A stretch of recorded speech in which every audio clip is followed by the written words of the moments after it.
Part 2, Nationalism. Section 3, Etatism. Part 1, The New Mentality.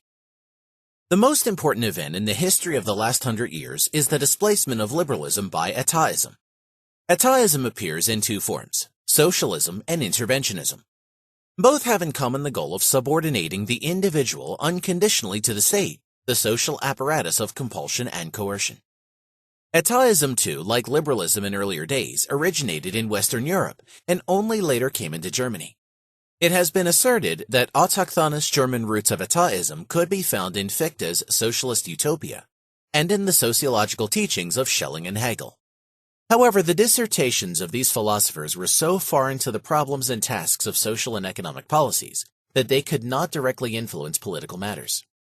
What use could practical politics derive from Hegel's assertion? The state is the actuality of the ethical idea. It is ethical mind qua the substantial will manifest and reveal to itself, knowing and thinking itself, accomplishing what it knows and insofar as it knows it. Or from his dictum, the state is absolutely rational inasmuch as it is the actuality of the substantial will which it possesses in the particular self-consciousness, once that consciousness has been raised to consciousness of its universality. Etatism assigns to the state the task of guiding the citizens and of holding them in tutelage. It aims at restricting the individual's freedom to act. It seeks to mold his destiny and to vest all initiative in the government alone. It came into Germany from the West. Saint Simon, Owen, Fourier, Pecqueur, Sismondi, Auguste Comte laid its foundations. Lorenz von Stein was the first author to bring the Germans comprehensive information concerning these new doctrines. The appearance in 1842 of the first edition of this book, Socialism and Communism in Present-Day France, was the most important event in pre-Marxian German socialism. The elements of government interference with business, labor legislation, and trade unionism also reached Germany from the West.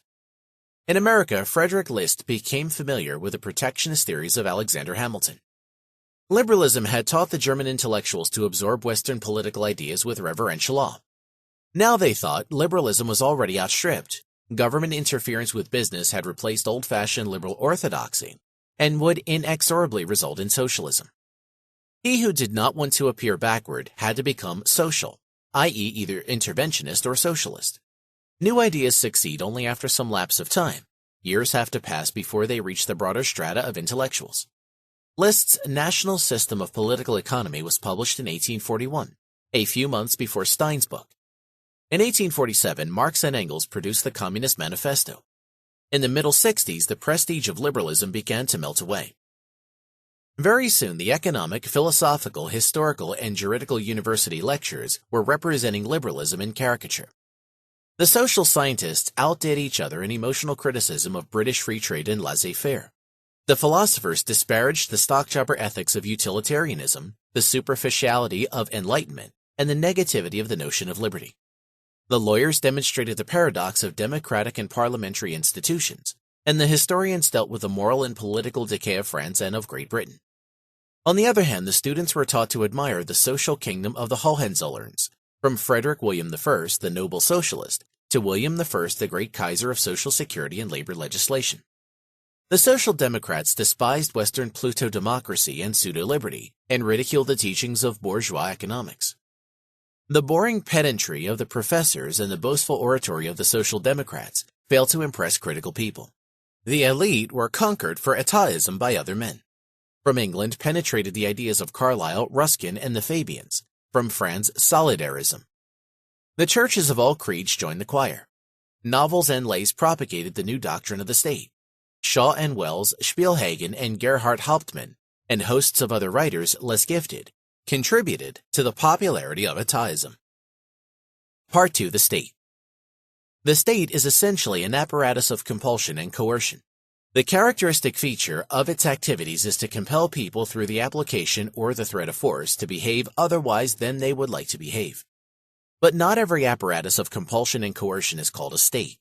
Only one which is powerful enough to maintain its existence, for some time at least, by its own force is commonly called a state. A gang of robbers, which because of the comparative weakness of its forces, has no prospect of successfully resisting for any length of time the forces of another organization, is not entitled to be called a state. The state will either smash or tolerate a gang. In the first case, the gang is not a state because its independence lasts for a short time only. In the second case, it is not a state because it does not stand on its own might. The pogrom gangs in Imperial Russia were not a state because they could kill and plunder only thanks to the connivance of the government. This restriction of the notion of the state leads directly to the concepts of state territory and sovereignty. Standing on its own power implies that there is a space on the Earth's surface where the operation of the apparatus is not restricted by the intervention of another organization. This space is the state's territory. Sovereignty, suprema potestas, supreme power, signifies that the organization stands on its own legs. A state without territory is an empty concept. A state without sovereignty is a contradiction in terms. The total complex of the rules according to which those at the helm employ compulsion and coercion is called law. Yet the characteristic feature of the state is not these rules, as such, but the application or threat of violence. A state whose chiefs recognize but one rule, to do whatever seems at the moment to be expedient in their eyes, is a state without law. It does not make any difference whether or not these tyrants are benevolent. The term law is used in a second meaning too. We call international law the complex of agreements which sovereign states have concluded expressly or tacitly in regard to their mutual relations. It is not, however, essential to the statehood of an organization that other states should recognize its existence through the conclusion of such agreements. It is the fact of sovereignty within a territory that is essential, not the formalities. The people handling the state machinery may take over other functions, duties, and activities. The government may own and operate schools, railroads, hospitals, and orphan asylums. Such activities are only incidental to the conception of a state. Whatever other functions it may assume, the state is always characterized by the compulsion and coercion exercised. With human nature as it is, the state is a necessary and indispensable institution. The state is, if properly administered, the foundation of society, of human cooperation and civilization. It is the most beneficial and most useful instrument in the endeavors of men to promote human happiness and welfare. But it is a tool and a means only, not the ultimate goal. It is not God, it is simply compulsion and coercion. It is the police power. It has been necessary to dwell upon these truisms because the mythologies and metaphysics of ataism have succeeded in wrapping them in a mystery. The state is a human institution, not a superhuman being. He who says state means coercion and compulsion. He who says there should be a law concerning this matter means the armed men of the government should force people to do what they do not want to do, or not to do what they like. He who says this law should be better enforced means the police should force people to obey this law. He who says the state is God deifies arms and prisons. The worship of the state is the worship of force. There is no more dangerous menace to civilization than a government of incompetents, corrupt, or vile men. The worst evils which mankind ever had to endure were inflicted by bad governments. The state can be, and has often been in the course of history, the main source of mischief and disaster. The apparatus of compulsion and coercion is always operated by mortal men. It has happened time and again that rulers have excelled their contemporaries and fellow citizens both in competence and in fairness. But there is ample historical evidence to the contrary too. The thesis of ataism that the members of the government and its assistants are more intelligent than the people, and that they know better what is good for the individual than he himself knows, is pure nonsense. The Führers and the Duces are neither God nor God's vicars. The essential characteristic feature of state and government do not depend on their particular structure and constitution. They are present both in despotic and in democratic governments. Democracy, too, is not divine. We shall later deal with the benefits that society derives from democratic government. But great as these advantages are, it should never be forgotten that majorities are no less exposed to error and frustration than kings and dictators. That a fact is deemed true by the majority does not prove its truth. That a policy is deemed expedient by the majority does not prove its expediency. The individuals who form the majority are not gods, and their joint conclusions are not necessarily godlike. Part 3. The Political and Social Doctrines of Liberalism. There is a school of thought which teaches that social cooperation of men could be achieved without compulsion or coercion.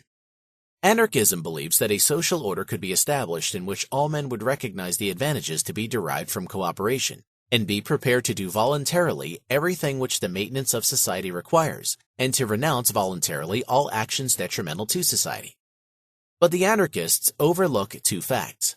There are people whose mental abilities are so limited that they cannot grasp the full benefits that society brings to them. And there are people whose flesh is so weak that they cannot resist the temptation of striving for selfish advantage through actions detrimental to society. An anarchistic society would be exposed to the mercy of every individual. We may grant that every sane adult is endowed with the faculty of realizing the good of social cooperation and of acting accordingly. However, it is beyond doubt that there are infants, the aged, and the insane. We may agree that he who acts antisocially should be considered mentally sick and in need of care. But as long as not all are cured, and as long as there are infants and the senile, some provisions must be taken lest they destroy society. Liberalism differs radically from anarchism. It has nothing in common with the absurd illusions of the anarchists. We must emphasize this point because ateists sometimes try to discover a similarity. Liberalism is not so foolish as to aim at the abolition of the state. Liberals fully recognize that no social cooperation and no civilization could exist without some amount of compulsion and coercion. It is the task of government to protect the social system against the attacks of those who plan actions detrimental to its maintenance and operation. The essential teaching of liberalism is that social cooperation and the division of labor can be achieved only in a system of private ownership of the means of production, i.e. within a market society or capitalism. All the other principles of liberalism, democracy, personal freedom of the individual, freedom of speech and of the press, religious tolerance, peace among the nations, are consequences of this basic postulate. They can be realized only within a society based on private property.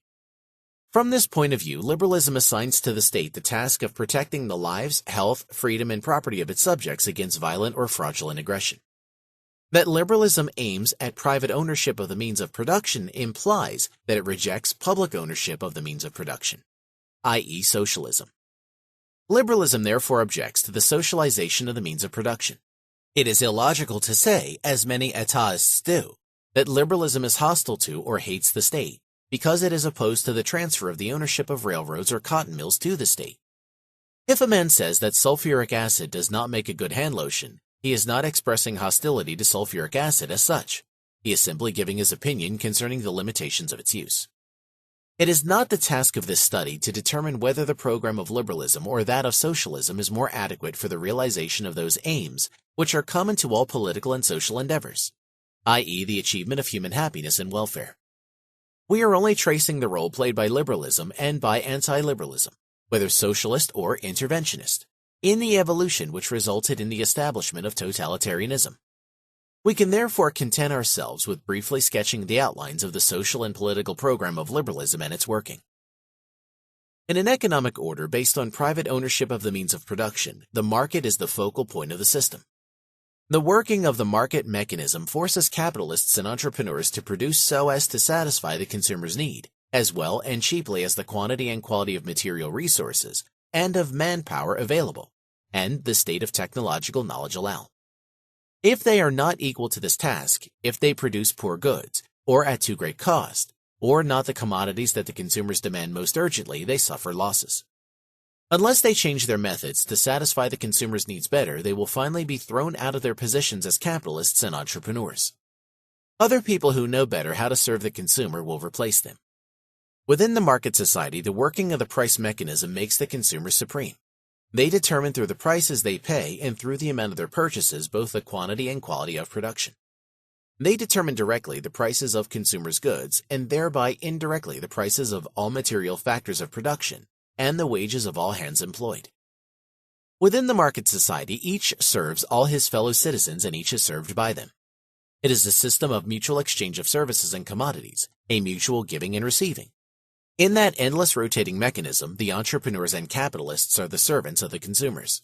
The consumers are the masters, to whose whims the entrepreneurs and the capitalists must adjust to their investments and methods of production.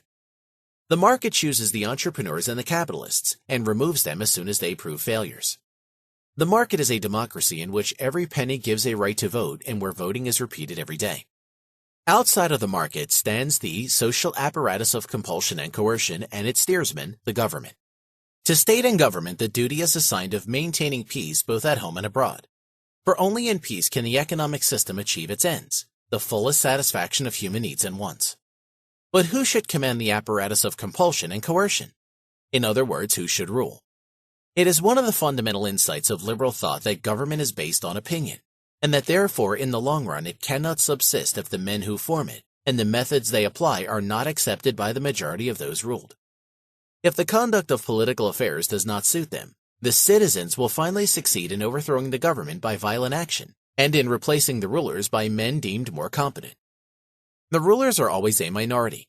They cannot stay in office if the majority is determined to turn them out. Revolution and civil war are the ultimate remedy for unpopular rule. For the sake of domestic peace, liberalism aims at democratic government. Democracy is therefore not a revolutionary institution. On the contrary, it is the very means of preventing revolutions. Democracy is a system providing for the peaceful adjustment of government to the will of the majority. When the men in office and their methods no longer please the majority of the nation, they will, in the next election, be eliminated and replaced by other men in another system. Democracy aims at safeguarding peace within the country and among the citizens. The goal of liberalism is the peaceful cooperation of all men. It aims at peace among nations too.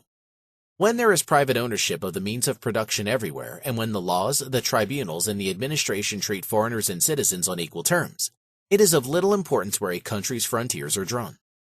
Nobody can derive any profit from conquest, but many can suffer losses from fighting. War no longer pays. There is no motive for aggression. The population of every territory is free to determine to which state it wishes to belong, or whether it prefers to establish a state of its own. All nations can coexist peacefully because no nation is concerned about the size of its state. This is, of course, a very cool and dispassionate plea for peace and democracy. It is the outcome of a utilitarian philosophy.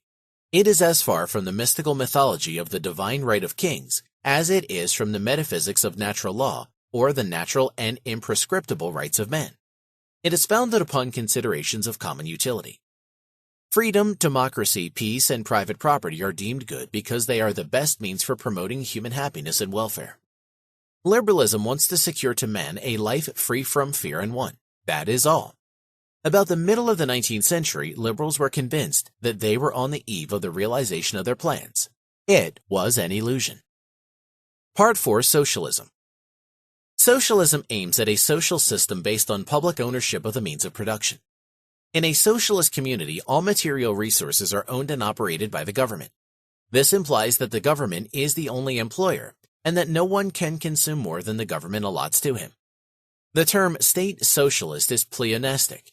Socialism is necessarily always state socialism. Planning is nowadays a popular synonym for socialism. Until 1917, communism and socialism were usually used as synonyms. The fundamental document of Marxian socialism, which all socialist parties united in the different international working men's associations consider and still consider the eternal and unalterable gospel of socialism, is entitled the Communist Manifesto. Since the ascendancy of Russian Bolshevism, most people differentiate between communism and socialism. But this differentiation refers only to political tactics. Present-day communists and socialists disagree only in respect to the methods to be applied for the achievement of ends, which are common to both. The German Marxian socialists called their party the Social Democrats. It was believed that socialism was compatible with democratic government. Indeed, that the program of democracy could be fully realized only within a socialist community. In Western Europe and in America, this opinion is still current. In spite of all the experience which events since 1917 have provided, many cling stubbornly to the belief that true democracy and true socialism are identical. Russia, the classical country of dictatorial oppression, is considered democratic because it is socialist. However, the Marxians' love of democratic institutions was a stratagem only, a pious rod for the deception of the masses. Within a socialist community, there is no room left for freedom. There can be no freedom of the press where the government owns every printing office. There can be no free choice of profession or trade where the government is the only employer and assigns everyone to the task he must fulfill. There can be no freedom to settle where one chooses when the government has the power to fix one's place of work. There can be no real freedom of scientific research where the government owns all the libraries, archives, and laboratories and has the right to send anyone to a place where he cannot continue his investigations.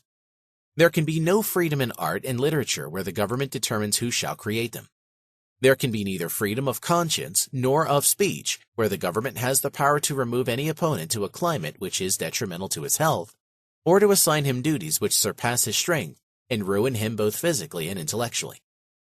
In a socialist community, the individual citizen can have no more freedom than a soldier in the army or an inmate in an orphanage. But, object the socialist commonwealth differs in this essential respect from such organizations. The inhabitants have the right to choose the government. They forget, however, that the right to vote becomes a sham in a socialist state. The citizens have no sources of information but those provided by the government. The press, the radio, and the meeting halls are in the hands of the administration. No party of opposition can be organized or can propagate its ideas. We have only to look to Russia or Germany to discover the true meaning of elections and plebiscites under socialism. The conduct of economic affairs by a socialist government cannot be checked by the vote of parliamentary bodies or by the control of the citizens. Economic enterprises and investments are designed for long periods. They require many years for preparation and realization. Their fruits ripen late. If a penal law has been promulgated in May, it can be repealed without harm or loss in October. If a minister of foreign affairs has been appointed, he can be discharged a few months later. But if industrial investments have been once started, it is necessary to cling to the undertaking until it is achieved, and to exploit the plant erected as long as it seems profitable. To change the original plan would be wasteful. This necessarily implies that the personnel of the government cannot be easily disposed of. Those who made the plan must execute it. They must later operate the plans erected, because others cannot take over the responsibility for their proper management. People who once agreed to the famous 4- and 5-year plans virtually abandon their right to change the system and the personnel of government, not only for the duration of 4 or 5 years, but for the following years too, in which the planned investments have to be utilized.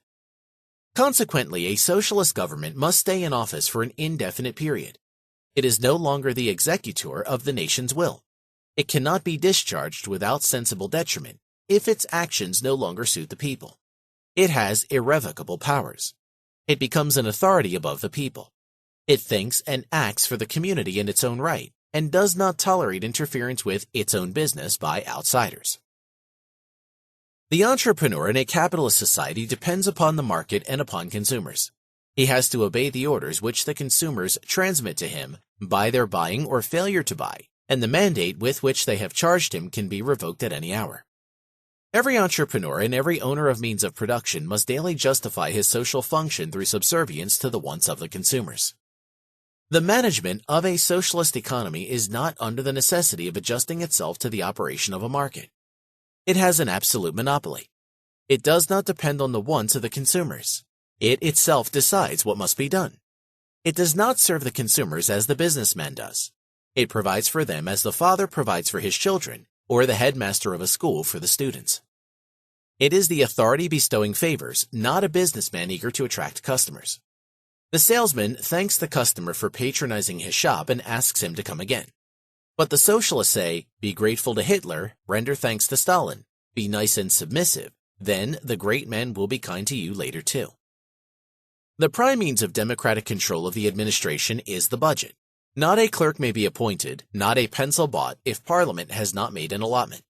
The government must account for every penny spent. It is unlawful to exceed the allotment or to spend it for other purposes than those fixed by Parliament. Such restrictions are impracticable for the management of plants, mines, farms, and transportation systems. Their expenditure must be adjusted to the changing conditions of the moment. You cannot fix in advance how much is to be spent to clear fields of weeds or to remove snow from railroad tracks. This must be decided on the spot according to circumstances.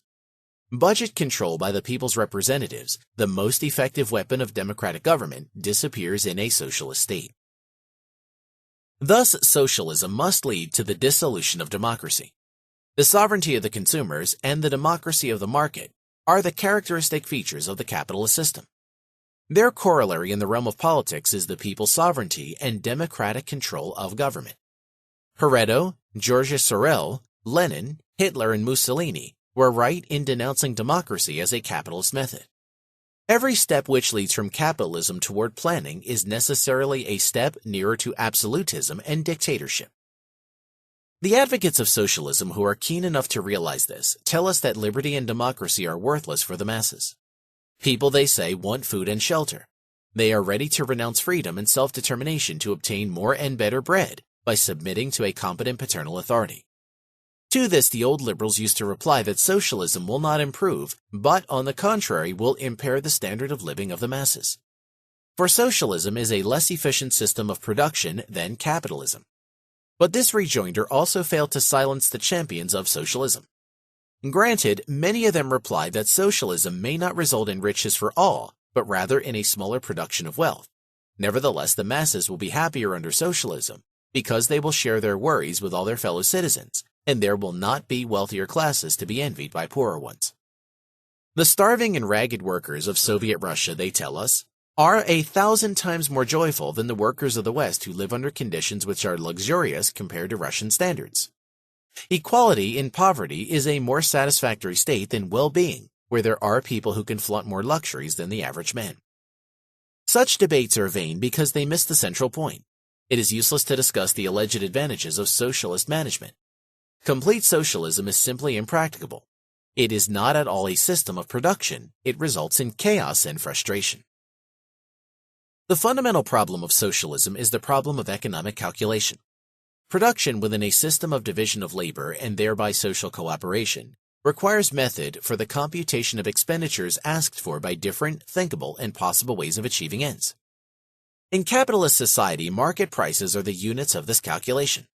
But within a system where all factors of production are owned by the state, there is no market, and consequently there are no prices for these factors. Thus it becomes impossible for the managers of a socialist community to calculate. They cannot know whether what they are planning and achieving is reasonable or not. They have no means of finding out which of the various methods of production under consideration is the most advantageous.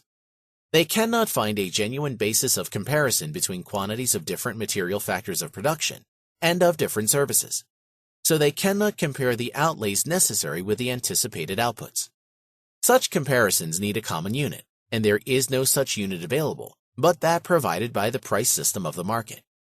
The socialist managers cannot know whether the construction of a new railroad line is more advantageous than the construction of a new motor road. And if they have once decided on the construction of a railroad, they cannot know which of many possible routes it should cover. Under a system of private ownership, money calculations are used to solve such problems. But no such calculation is possible by comparing various classes of expenditures and incomes in kind. It is out of the question to reduce to a common unit the quantities of various kinds of skilled and unskilled labor, iron, coal, building materials of different types, machinery, and everything else that the building, the upkeep, and the operation of railroads necessitates. But without such a common unit, it is impossible to make these plans the subject of economic calculations. Planning requires that all the commodities and services which we have to take into account can be reduced to money. The management of a socialist community would be in a position like that of a ship captain who had to cross the ocean with the stars shrouded by a fog and without the aid of a compass or other equipment of nautical orientation. Socialism as a universal mode of production is impracticable, because it is impossible to make economic calculations within a socialist system. The choice for mankind is not between two economic systems, it is between capitalism and chaos. Part 5. Socialism in Russia and in Germany. The attempts of the Russian Bolsheviks and of the German Nazis to transform socialism from a program into reality have not had to meet the problem of economic calculation under socialism. These two socialist systems have been working within a world, the greater part of which still clings to a market economy. The rulers of these socialist states base the calculations on which they make their decisions on the prices established abroad. Without the help of these prices, their actions would be aimless and planless. Only insofar as they refer to this price system are they able to calculate, keep books, and prepare their war plans. With this fact in mind, we may agree with the statement of various socialist authors and politicians that socialism in only one or a few countries is not yet true socialism. Of course, these men attach a quite different meaning to their assertions. They are trying to say that the full blessings of socialism can be reaped only in a world-embracing socialist community. The rest of us, on the contrary, must recognize that socialism will result in complete chaos precisely if it is applied in the greater part of the world. The German and the Russian systems of socialism have in common the fact that the government has full control of the means of production. It decides what shall be produced and how. It allots to each individual a share of consumers' goods for his consumption. These systems would not have to be called socialist if it were otherwise. But there is a difference between the two systems. though it does not concern the essential features of socialism. The Russian pattern of socialism is purely bureaucratic. All economic enterprises are departments of the government, like the administration of the army or the postal system. Every plant, shop, or farm stands in the same relation to the superior central organization, as does a post office to the office of the Postmaster General. The German pattern differs from the Russian one in that it seemingly and nominally maintains private ownership of the means of production and keeps the appearance of ordinary prices, wages, and markets. There are, however, no longer entrepreneurs but only shop managers, Betriebsführer. These shop managers do the buying and selling, pay the workers, contract debts, and pay interest and amortization. There is no labor market. Wages and salaries are fixed by the government. The government tells the shop managers what and how to produce, at what prices, and from whom to buy, at what prices and whom to sell. The government decrees to whom and under what terms the capitalists must entrust their funds, and where and at what wages laborers must work. Market exchange is only a sham. All the prices, wages, and interest rates are fixed by the central authority. They are prices, wages, and interest rates in appearance only. In reality, they are merely determinations of quantity relations in the government's orders. The government, not the consumers, directs production. This is socialism in the outward guise of capitalism. Some labels of capitalistic market economy are retained, but they mean something entirely different from what they mean in a genuine market economy. The execution of the pattern in each country is not so rigid as not to allow for some concessions to the other pattern. There are in Germany, too, plants and shops directly managed by government clerks. There is especially the national railroad system. There are the government's coal mines and the national telegraph and telephone lines. Most of these institutions are remnants of the nationalization carried out by the previous governments under the regime of German militarism. In Russia, on the other hand, there are some seemingly independent shops and farms left, but these exceptions do not alter the general characteristics of the two systems. It is not an accident that Russia adopted the bureaucratic pattern and Germany the Zwangswirtschaft pattern. Russia is the largest country in the world and is thinly inhabited. Within its borders, it has the richest resources. It is much better endowed by nature than any other country. It can, without too great harm to the well-being of its population, renounce foreign trade and live in economic self-sufficiency. But for the obstacles which Tsarism first put in the way of capitalist production, and for the later shortcomings of the Bolshevik system, the Russians, even without foreign trade, could have long enjoyed the highest standard of living in the world. In such a country, the application of the bureaucratic system of production is not impossible, provided the management is in a position to use for economic calculation the prices fixed on the markets of foreign capitalist countries, and to apply the techniques developed by the enterprise of foreign capitalism. Under these circumstances, socialism results not in complete chaos, but only in extreme poverty. A few years ago in the Ukraine, the most fertile land of Europe, many millions literally died of starvation. In a predominantly industrial country, conditions are different. The characteristic feature of a predominantly industrial country is that its population must live to a great extent on imported food and imported raw materials. It must pay for these imports by the export of manufactured goods, which it produces mainly from imported raw materials. Its vital strength lies in its factories and in its foreign trade. Jeopardizing the efficiency of industrial production is equivalent to imperiling the basis of sustenance. If the plants produce worse or at higher cost, they cannot compete in the world market, where they must outdo commodities of foreign origin. If exports drop, imports of food and other necessities drop correspondingly. The nation loses its main source of living. Now, Germany is a predominantly industrial country.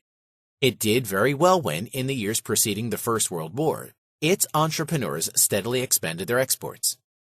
There was no other country in Europe in which the standard of living of the masses improved faster than in Imperial Germany. For German socialism, there could be no question of imitating the Russian model. To have attempted this would have immediately destroyed the apparatus of German export trade. It would have suddenly plunged into misery a nation pampered by the achievements of capitalism. Bureaucrats cannot meet the competition of foreign markets. They flourish only where they are sheltered by the state, with its compulsion and coercion. Thus, the German socialists were forced to take recourse to the methods which they called German socialism. These methods, it is true, are much less efficient than that of private initiative. but they are much more efficient than the bureaucratic system of the Soviets. This German system has an additional advantage. The German capitalists and the Betriebsführer, the former entrepreneurs, do not believe in the eternity of the Nazi regime. They are, on the contrary, convinced that the rule of Hitler will collapse one day, and that then they will be restored to the ownership of the plants which in pre-Nazi days were their property. They remember that in the First World War II, the Hindenburg program had virtually dispossessed them, and that with the breakdown of the imperial government they were de facto reinstated. They believe that it will happen again. They are therefore very careful in the operation of the plants whose nominal owners and shop managers they are. They do their best to prevent waste and to maintain the capital invested. It is only thanks to the selfish interests of the Betriebsführer that German socialism secured an adequate production of armaments, planes, and ships. Socialism would be impracticable altogether if established as a worldwide system of production, and thus deprived of the possibility of making economic calculations. When confined to one or a few countries in the midst of a world capitalist economy, it is only an inefficient system. And of the two patterns for its realization, the German is less inefficient than the Russian one. Part 6. Interventionism. All civilizations have up to now been based on private ownership of the means of production. In the past, civilization and private ownership have been linked together. If history could teach us anything, it would be that private property is inextricably linked with civilization. Governments have always looked askance at private property. Governments are never liberal from inclination. It is in the nature of the men handling the apparatus of compulsion and coercion to overrate its power to work, and to strive at subduing all spheres of human life to its immediate influence. Edetism is the occupational disease of rulers, warriors, and civil servants. Governments become liberal only when forced to by the citizens. From time immemorial, governments have been eager to interfere with the working of the market mechanism. Their endeavors have never attained the end sought. People used to attribute these failures to the inefficacy of the measures applied and to the leniency of their enforcement. What was wanted, they thought, was more energy and more brutality. Then success would be assured. Not until the 18th century did men begin to understand that interventionism is necessarily doomed to fail. The classical economists demonstrated that each constellation of the market has a corresponding price structure. Prices, wages, and interest rates are the result of the interplay of demand and supply. There are forces operating in the market which tend to restore this natural state if it is disturbed. Government decrees, instead of achieving the particular ends they seek, tend only to derange the working of the market and imperil the satisfaction of the needs of the consumers. In defiance of economic science, the very popular doctrine of modern interventionism asserts that there is a system of economic cooperation, feasible as a permanent form of economic organization, which is neither capitalism nor socialism. This third system is conceived as an order based on private ownership of the means of production, in which, however, the government intervenes by orders and prohibitions in the exercise of ownership rights. It is claimed that this system of interventionism is as far from socialism as it is from capitalism, that it stands midway between socialism and capitalism, and that while retaining the advantages of both, it escapes the disadvantages inherent in each of them. Such are the pretensions of interventionism as advocated by the older German school of Etatism, by the American institutionalists, and by many groups in other countries. Interventionism is practiced, except for socialist countries like Russia and Nazi Germany, by every contemporary government. The outstanding examples of interventionist policies are the Sozialpolitik of Imperial Germany and the New Deal policy of present-day America. Marxians do not support interventionism. They recognize the correctness of the teachings of economics concerning the frustration of interventionist measures. Insofar as some Marxian doctrinaires have recommended interventionism, they have done so because they consider it an instrument for paralyzing and destroying the capitalist economy, and hope thereby to accelerate the coming of socialism. But the consistent orthodox Marxians scorn interventionism as idle reformists detrimental to the interests of the proletarians. They do not expect to bring about the socialist utopia by hampering the evolution of capitalism. On the contrary, they believe that only a full development of the productive forces of capitalism can result in socialism. Consistent Marxians abstain from doing anything to interfere with what they deem to be the natural evolution of capitalism. But consistency is a very rare quality among Marxians. So most Marxian parties and the trade unions operated by Marxians are enthusiastic in their support of interventionism. A mixture of capitalist and socialist principles is not feasible. If within a society based on private ownership of the means of production, some of these means are publicly owned and operated, this does not make for a mixed system which combines socialism and capitalism. The enterprises owned and operated by the state or by municipalities do not alter the characteristic features of a market economy. They must fit themselves as buyers of raw materials, of equipment, and of labor, and as sellers of goods and services, into the scheme of the market economy. They are subject to the laws determining production for the needs of consumers. They must strive for profits or at least to avoid losses. When the government tries to eliminate or to mitigate this dependence by covering the losses of its plants and shops by drawing on the public funds, the only result is that this dependence is shifted to another field. The means for covering the losses must be raised by the imposition of taxes. But this taxation has its effect on the market. It is the working of the market mechanism and not the government collecting the taxes that decides upon whom the incidence of the taxes falls and how it affects production and consumption. The market, not the government, determines the working of those publicly operated enterprises.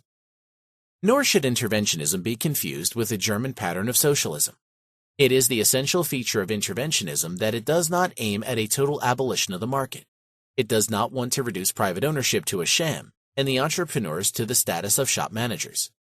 The interventionist government does not want to do away with private enterprise. It wants only to regulate its working through isolated measures of interference. Such measures are not designed as cogs in an all-around system of orders and prohibitions destined to control the whole apparatus of production and distribution. They do not aim at replacing private ownership and a market economy by socialist planning. In order to grasp the meaning and the effects of interventionism, it is sufficient to study the working of the two most important types of intervention: interference by restriction and interference by price control. Interference by restriction aims directly at a diversion of production from the channels prescribed by the market and the consumers. The government either forbids the manufacture of certain goods or the application of certain methods of production, or makes such methods more difficult by the imposition of taxes or penalties. It thus eliminates some of the means available for the satisfaction of human needs. The best-known examples are import duties and other trade barriers.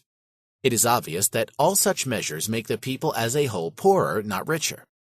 They prevent men from using their knowledge and ability, their labor and material resources as efficiently as they can.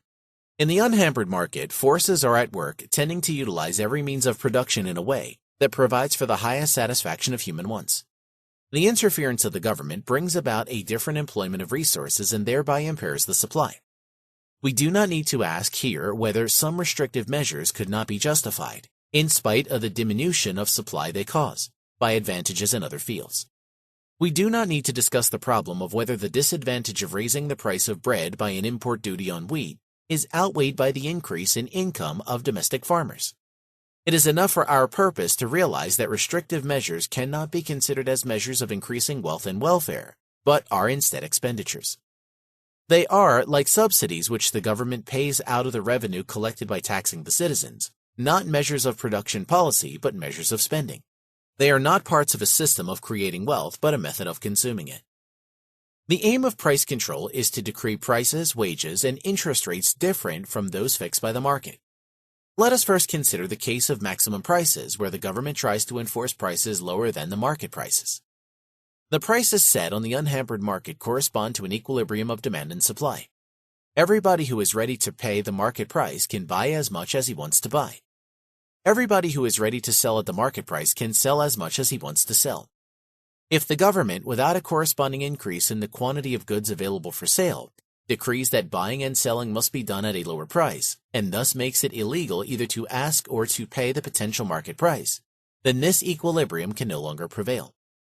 With unchanged supply, there are now more potential buyers on the market, namely those who could not afford the higher market price but are prepared to buy at the lower official rate. There are now potential buyers who cannot buy, although they are ready to pay the fixed price by the government or even a higher price. The price is no longer the means of segregating those potential buyers who may buy from those who may not. A different principle of selection has come into operation. Those who come first can buy, others are too late in the field. The visible outcome of this state of things is the sight of housewives and children standing in long lines before the groceries, a spectacle familiar to everybody who has visited Europe in this age of price control. If the government does not want only those to buy who come first or who are personal friends of the salesman, while others go home empty-handed, it must regulate the distribution of the stocks available. It has to introduce some kind of rationing. But price ceilings not only fail to increase the supply, they reduce it. Thus, they do not attain the ends which the authorities wish. On the contrary, they result in a state of things which, from the point of view of the government and of public opinion, is even less desirable than the previous state which they had intended to alter. If the government wants to make it possible for the poor to give their children more milk, it has to buy the milk at the market price and sell it to these poor parents with a loss at a cheaper rate. The loss may be covered by taxation. But if the government simply fixes the price of milk at a lower rate than the market, the result will be the contrary of what it wants. The marginal producers, those with the highest costs, will, in order to avoid losses, go out of the business of producing and selling milk. They will use their cows and their skill for other more profitable purposes. They will, for example, produce cheese, butter, or meat. There will be less milk available for the consumers, not more. Then the government has to choose between two alternatives, either to refrain from any endeavors to control the price of milk and to abrogate its decree, or to add to its first measure a second one. In the latter case, it must fix the prices of the factors of production necessary for the production of milk at such a rate that the marginal producers will no longer suffer losses and will abstain from restricting the output. But then the same problem repeats itself on a remoter plane. The supply of the factors of production necessary for the production of milk drops, and again the government is back where it started, facing failure in its interference. If it keeps stubbornly on pushing forward its schemes, it has to go still further. It has to fix the prices of the factors of production necessary for the production of those factors of production, which are needed for the production of milk. Thus, the government is forced to go further and further, fixing the prices of all consumer goods and of all factors of production, both human, i.e. labor, and material, and to force every entrepreneur and every worker to continue work at these prices and wages. No branch of industry can be omitted from this all-round fixing of prices and wages, and from this general order to produce those quantities which the government wants to see produced. If some branches were to be left free, the result would be a shifting of capital and labor to them, and a corresponding fall of the supply of goods, whose prices the government has fixed. However, it is precisely these goods which the government considers especially important for the satisfaction of the needs of the masses. But when this state of all-round control of business is achieved, the market economy has been replaced by the German pattern of socialist planning. The government's Board of Production Management now exclusively controls all business activities and decides how the means of production, men and material resources, must be used. The isolated measures of price fixing fail to attain the ends sought. In fact, they produce efforts contrary to those aimed at by the government. If the government, in order to eliminate these inexorable and unwelcome consequences, pursues its course further and further, it finally transforms the system of capitalism and free enterprise into socialism. Many American and British supporters of price control are fascinated by the alleged success of Nazi price control. They believe that the German experience has proved the practicability of price control within the framework of a system of market economy. You have only to be as energetic, impetuous, and brutal as the Nazis are, they think, and you will succeed. These men who want to fight Nazism by adopting its methods do not see that what the Nazis have achieved has been the building up of a system of socialism, not a reform of conditions within a system of market economy. There is no third system between a market economy and socialism. Mankind has to choose between those two systems unless chaos is considered an alternative. It is the same when the government takes recourse to minimum prices. Practically, the most important case of fixing prices at a higher level than that established on the unhampered market is the case of minimum wages. In some countries, minimum wage rates are decreed directly by the government. The governments of other countries interfere only indirectly with wages. They give a free hand to the labor unions by acquiescing in the use of compulsion and coercion by unions against reluctant employers and employees. If it were otherwise, strikes would not attain the ends which the trade unions want to attain. The strike would fail to force the employer to grant higher wages than those fixed by the unhampered market, if he were free to employ men to take the place of the strikers. The essence of labor union policy today is the application or threat of violence under the benevolent protection of the government. The unions represent, therefore, a vital part of the state apparatus of compulsion and coercion. Their fixing of minimum wage rates is equivalent to a government intervention establishing minimum wages. The labor unions succeeded in forcing the entrepreneurs to grant higher wages. But the result of their endeavors is not what people usually ascribe to them. The artificially elevated wage rates cause permanent unemployment of a considerable part of the potential labor force. At these higher rates, the marginal employments for labor are no longer profitable. The entrepreneurs are forced to restrict output, and the demand on the labor market drops.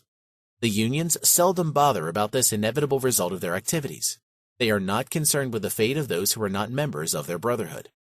But it is different for the government, which aims at the increase of the welfare of the whole people and wants to benefit not only union members, but all those who have lost their jobs. The government wants to raise the income of all workers.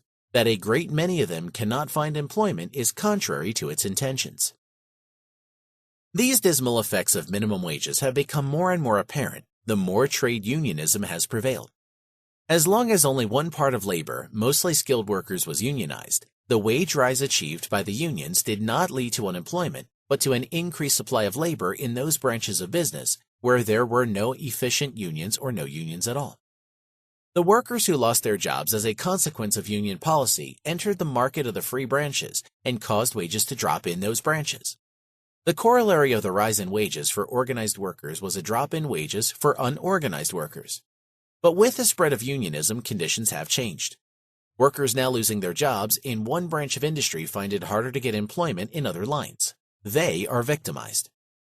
There is unemployment even in the absence of any government or union interference. But in an unhampered labor market, there prevails a tendency to make unemployment disappear.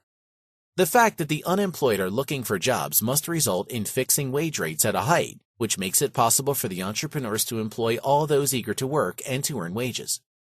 But if minimum wage rates prevent an adjustment of wage rates to the conditions of demand and supply, unemployment tends to become a permanent mass phenomenon.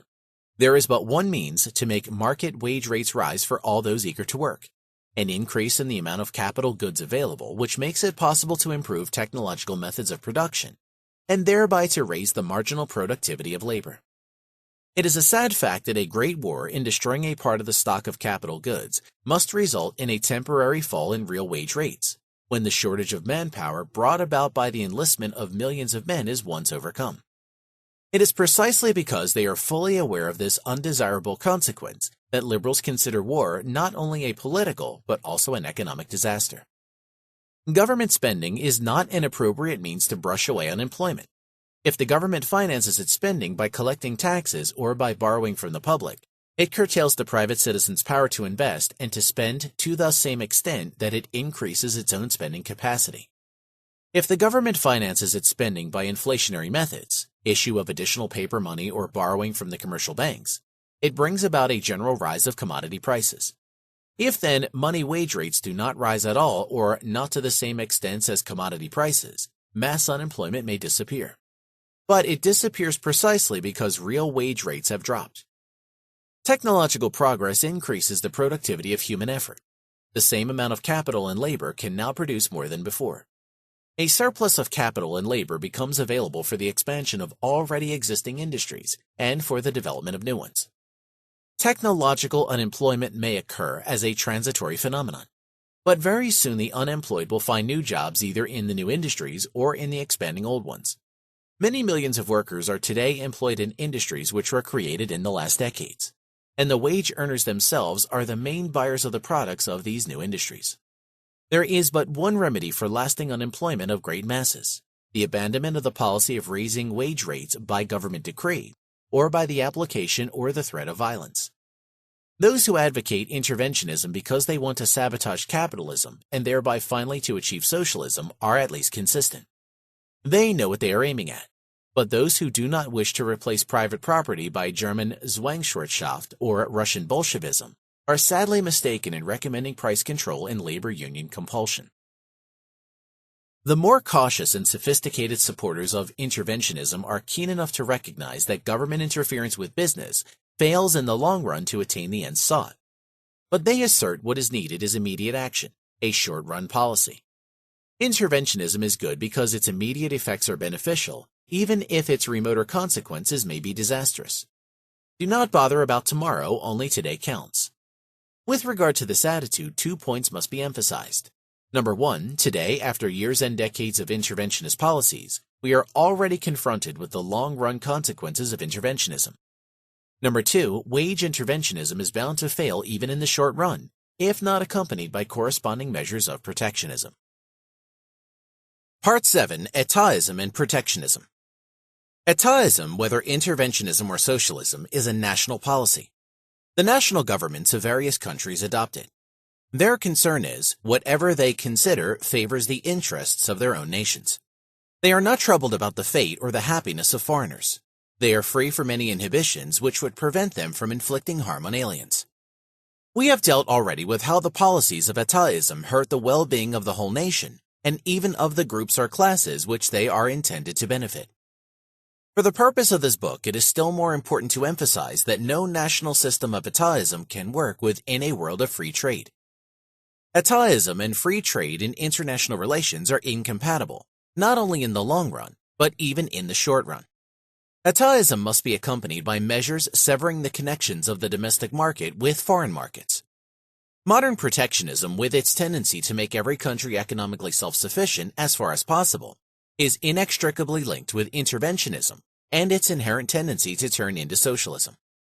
Economic nationalism is the unavoidable outcome of etatism. In the past, various doctrines and consideration induced governments to embark upon a policy of protectionism. Economics has exposed all these arguments as fallacious.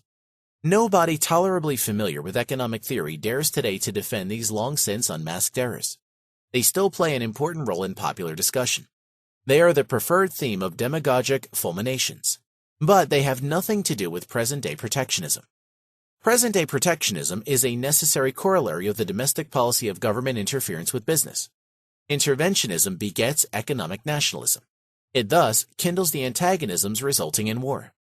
An abandonment of economic nationalism is not feasible if nations cling to interference with business. Free trade in international relations requires domestic free trade. This is fundamental to any understanding of contemporary international relations. It is obvious that all interventionist measures aiming at a rise in domestic prices for the benefit of domestic producers, and all measures whose immediate effect consists in a rise in domestic costs of production, would be frustrated if foreign products were not either barred altogether from competition on the domestic market or penalized when imported. When other things being unchanged, labor legislation succeeds in shortening the hours of work or in imposing on the employer in another way additional burdens to the advantage of the employees. The immediate effect is a rise in production costs. Foreign producers can compete under more favorable conditions, both on the home market and abroad, than they could before. The acknowledgement of this fact has long since given impetus to the idea of equalizing labor legislation in different countries. These plans have taken on more definite form since the international conference called by the German government in 1890. They led finally in 1919 to the establishment of the International Labor Office in Geneva. The results obtained were rather meager. The only efficient way to equalize labor conditions all over the world would be freedom of migration. But it is precisely this which unionized labor of the better endowed and comparatively underpopulated countries fights with every means available. The workers of those countries where national conditions of production are more favorable and the population is comparatively thin enjoy the advantages of a higher marginal productivity of labor. They get higher wages and have a higher standard of living. They are eager to protect their advantageous position by barring or restricting immigration. On the other hand, they denounce as dumping the competition of goods produced abroad by foreign labor, remunerated at a lower scale, and they ask for protection against the importation of such goods. The countries which are comparatively overpopulated, i.e. in which the marginal productivity of labor is lower than in other countries, have but one means to compete with the more favored countries: lower wages and a lower standard of living. Wage rates are lower in Hungary and in Poland than in Sweden or in Canada, because the natural resources are poorer and the population is greater in respect to them. This fact cannot be disposed of by an international agreement or by the interference of an international labor office. The average standard of living is lower in Japan than in the United States, because the same amount of labor produces less in Japan than in the United States. Such being the conditions, the goal of international agreements concerning labor legislation and trade union policies cannot be the equalization of wage rates, hours of work, or other such pro-labor measures. Their only aim could be to coordinate these things so that no changes in the previously prevailing conditions of competition resulted. If, for example, American laws or trade union policies resulted in a 5% rise in construction costs, it would be necessary to find out how much this increased cost of production in the various branches of industry in which America and Japan are competing or could compete if the relation of production costs changed. Then it would be necessary to investigate what kind of measures could burden Japanese production to such an extent that no change in the competitive power of both nations would take place. It is obvious that such calculations would be extremely difficult. Experts would disagree with regard both to the methods to be used and the probable results. But even if this were not the case, an agreement could not be reached, for it is contrary to the interest of Japanese workers to adopt such measures of compensation. It would be more advantageous for them to expand their export sales to the disadvantage of American exports. Thus, the demand for their labor would rise and the condition of Japanese workers improve effectively. Guided by this idea, Japan would be ready to minimize the rise in production costs effected by the American measures and would be reluctant to adopt compensatory measures. It is chimerical to expect that international agreements concerning socio-economic policies could be substituted for protectionism. We must realize that practically every new pro-labor measure forced on employers results in higher costs of production, and thereby in a change in the conditions of competition. If it were not for protectionism, such measures would immediately fail to attain the end sought. They would result only in a restriction of domestic production and consequently in an increase of unemployment. The unemployed could find jobs only at lower wage rates. If they were not prepared to acquiesce in this solution, they would remain unemployed.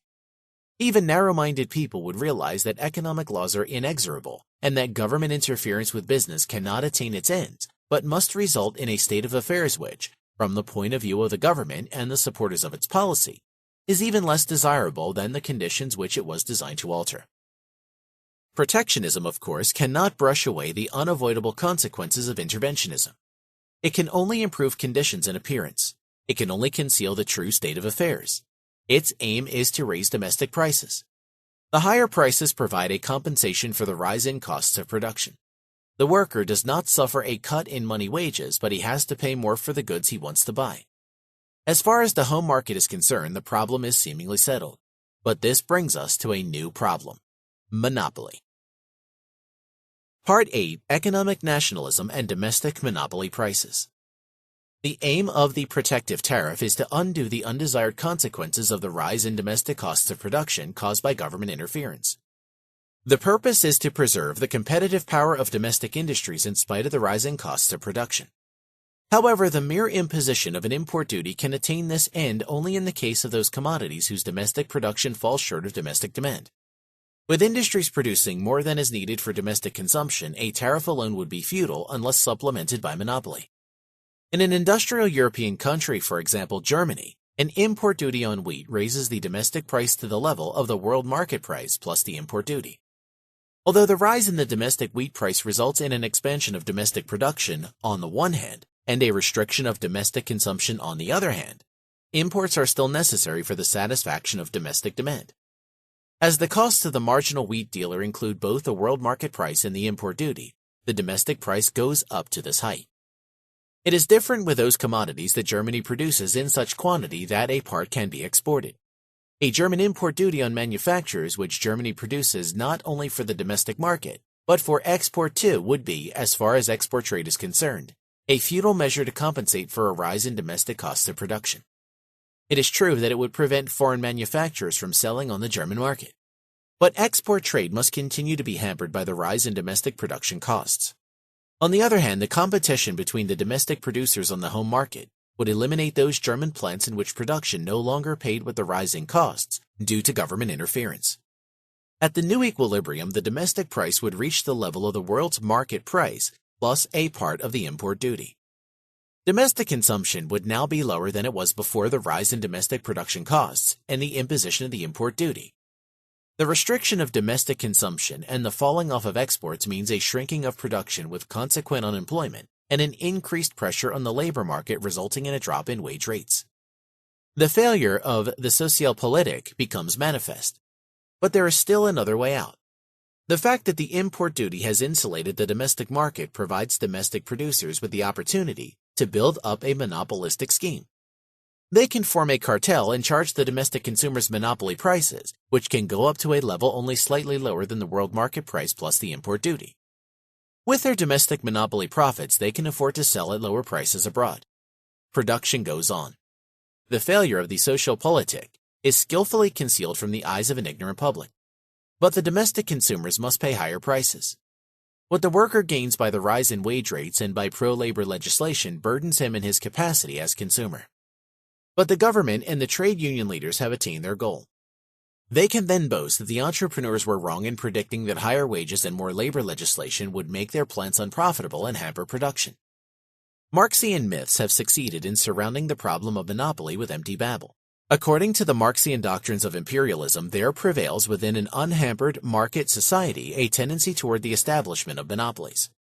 Monopoly, according to these doctrines, is an evil originating from the operation of the forces working in an unhampered capitalism. It is, in the eyes of the reformers, the worst of all drawbacks of the laissez-faire system. Its existence is the best justification of interventionism.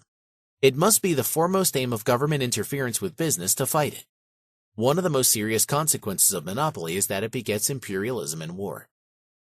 There are, it is true, instances in which a monopoly, a world monopoly, of some products could possibly be established without the support of governmental compulsion and coercion.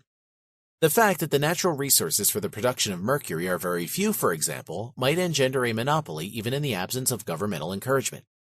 There are instances again in which the high cost of transportation makes it possible to establish local monopolies for bulky goods, e.g. for some building materials in places unfavorably located. But this is not the problem with which most people are concerned when discussing monopoly. Almost all the monopolies that are assailed by public opinion and against which governments pretend to fight are government-made. They are national monopolies created under the shelter of import duties. They would collapse with a regime of free trade. The common treatment of the monopoly question is thoroughly mendacious and dishonest. No milder expression can be used to characterize it. It is the aim of the government to raise the domestic price of the commodities concerned above the world market level in order to safeguard in the short run the operation of its pro-labor policies. The highly developed manufacturers of Great Britain, the United States, and Germany would not need any protection against foreign competition were it not for the policies of their own governments in raising costs of domestic production. But these tariff policies, as shown in the case described above, can work only when there is cartel charging monopoly prices on the domestic market. In the absence of such a cartel, domestic production would drop as foreign producers would have the advantage of producing at lower costs than those due to the new pro-labor measure. A highly developed trade unionism supported by what is commonly called progressive labor legislation would be frustrated even in the short run if domestic prices were not maintained at a higher level than that of the world market, and if the exporters, if exports are to be continued, were not in a position to compensate the lower export prices out of the monopolistic profits drawn on the home market. Where the domestic cost of production is raised by government interference or by the coercion and compulsion exercised by trade unions, export trade will need to be subsidized. The subsidies may be openly granted as such by the government, or they may be disguised by monopoly. In this second case, the domestic consumers pay the subsidies in the form of higher prices for the commodities which the monopoly sells at a lower price abroad. If the government were sincere in its anti-monopolistic gestures, it could find a very simple remedy. The repeal of the import duty would brush away at one stroke the danger of monopoly. But governments and their friends are eager to raise domestic prices. Their struggle against monopoly is only a sham. The correctness of the statement that it is the aim of the governments to raise prices can easily be demonstrated by referring to conditions in which the imposition of an import duty does not result in the establishment of a cartel monopoly. The American farmers producing wheat, cotton, and other agricultural products cannot, for technical reasons, form a cartel. Therefore, the administration developed a scheme to raise prices through restriction of output and through withholding huge stocks from the market by means of government buying and government loans.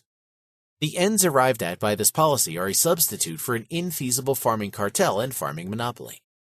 No less conspicuous are the endeavors of various governments to create international cartels.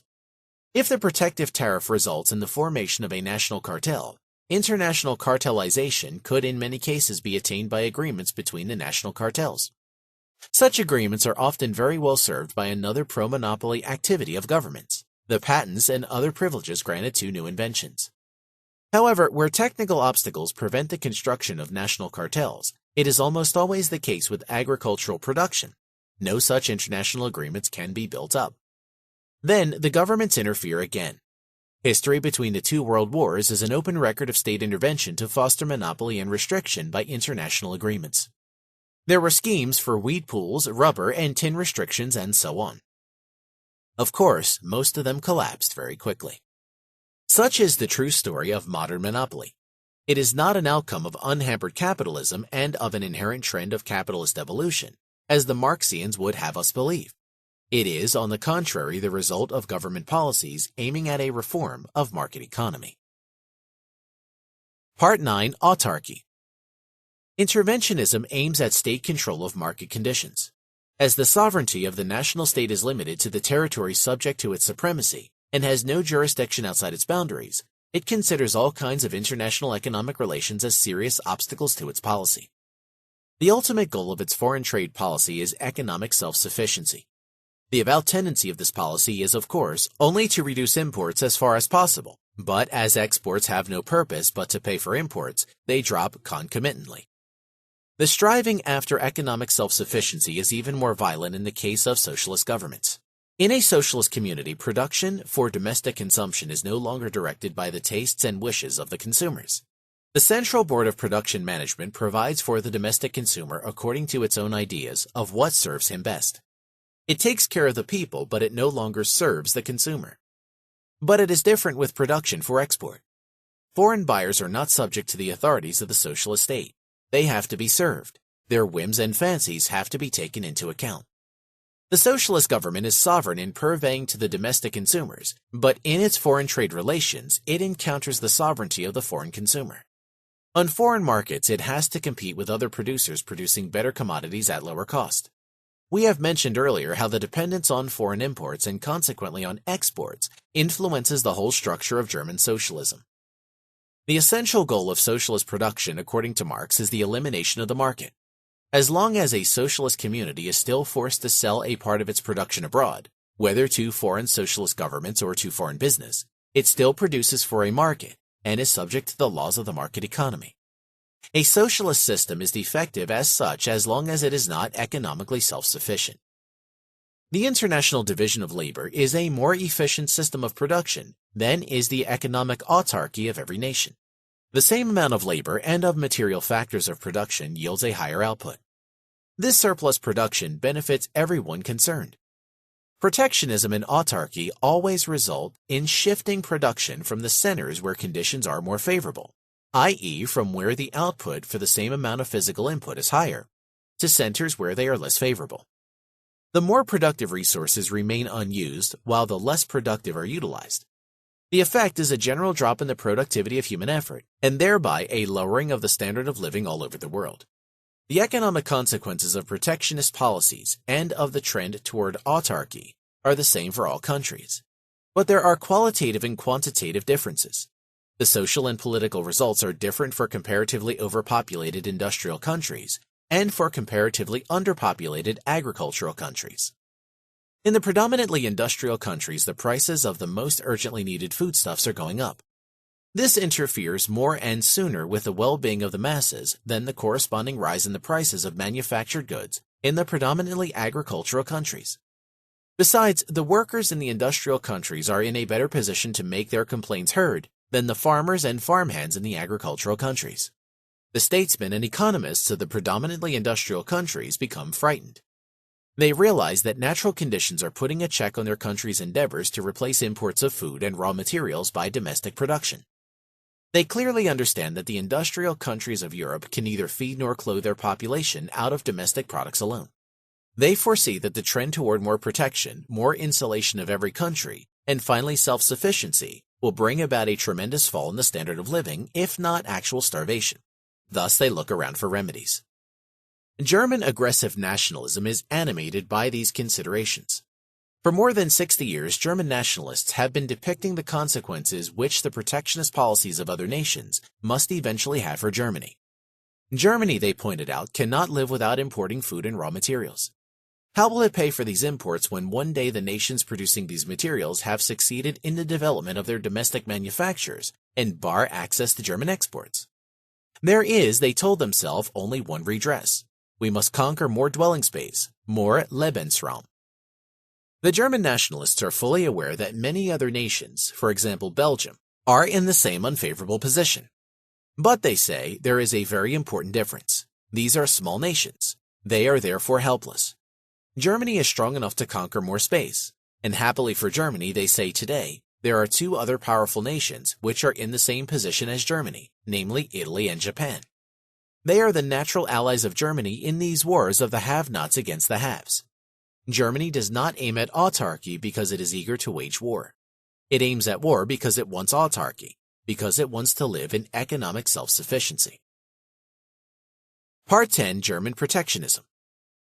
The Second German Empire, founded at Versailles in 1871, was not only a powerful nation, it was, in spite of the depression which started in 1873, economically very prosperous. Its industrial plants were extremely successful in competing, abroad and at home, with foreign products. Some grumblers found fault with German manufactures. German goods, they said, were cheap but inferior. But the great foreign demand was precisely for such cheap goods. The masses put more stress upon cheapness than upon fine quality. Whoever wanted to increase sales had to cut prices. In those optimistic 1870s, everybody was fully convinced that Europe was on the eve of a period of peace and prosperity. There were to be no more wars, trade barriers were doomed to disappear, men would be more eager to build up and to produce than to destroy and to kill each other. Of course, far-sighted men could not overlook the fact that Europe's cultural preeminence would slowly vanish. Natural conditions for production were more favorable in overseas countries. Capitalism was on the point of developing the resources of backward nations. Some branches of production would not be able to stand the competition of the newly opened areas. Agricultural production and mining would drop in Europe. Europeans would buy such goods by exporting manufactures. But people did not worry.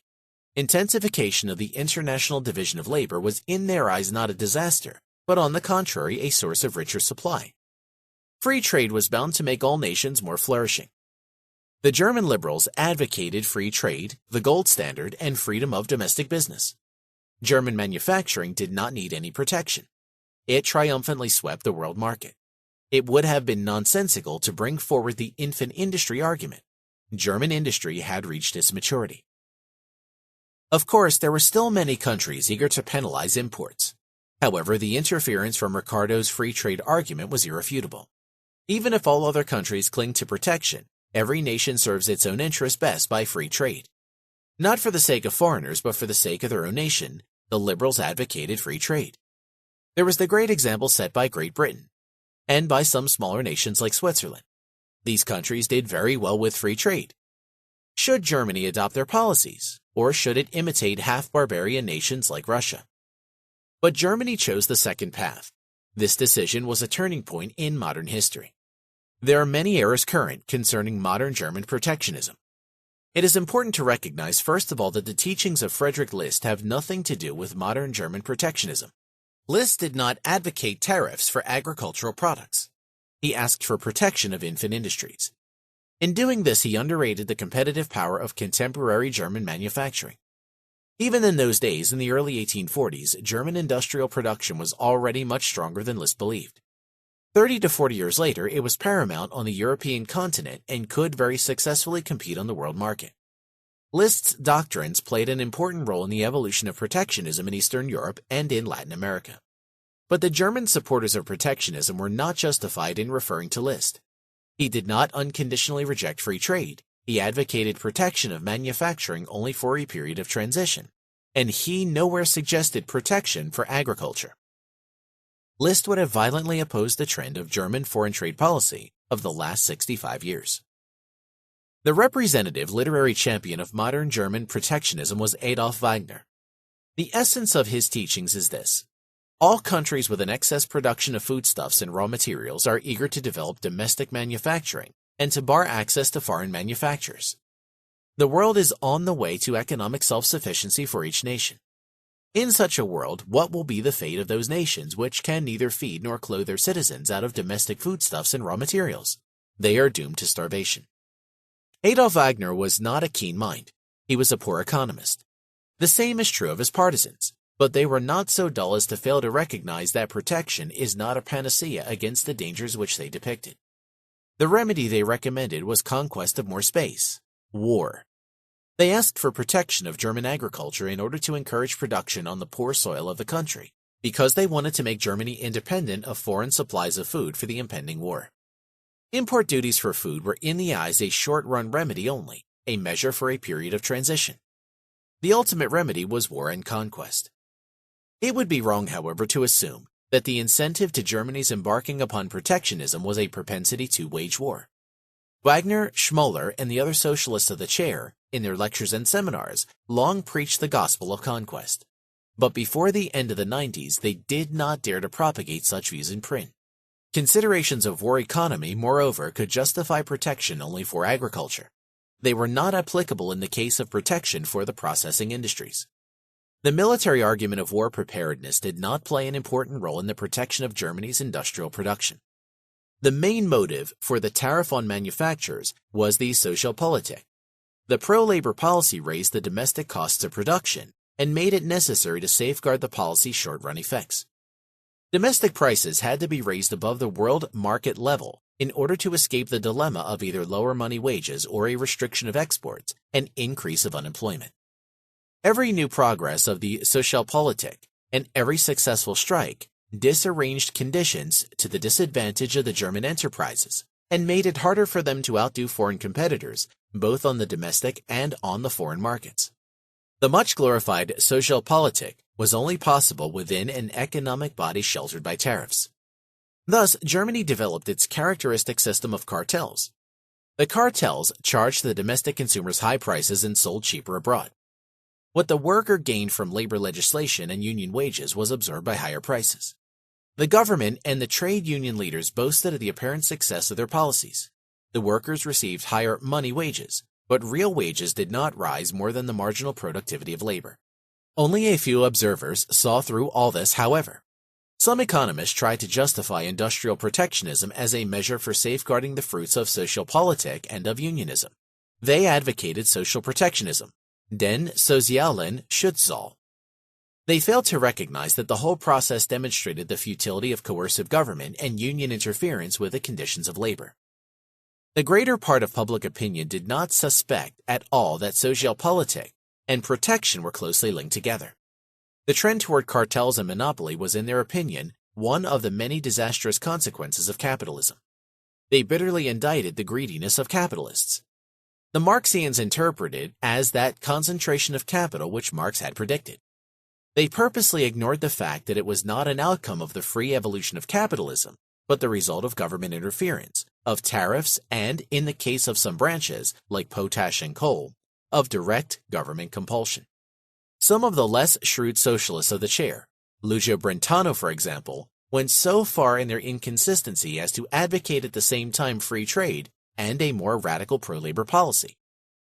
In the 30 years preceding the First World War, Germany could eclipse all other European countries in pro-labor policies, because it above all indulged in protectionism and subsequently in cartelization.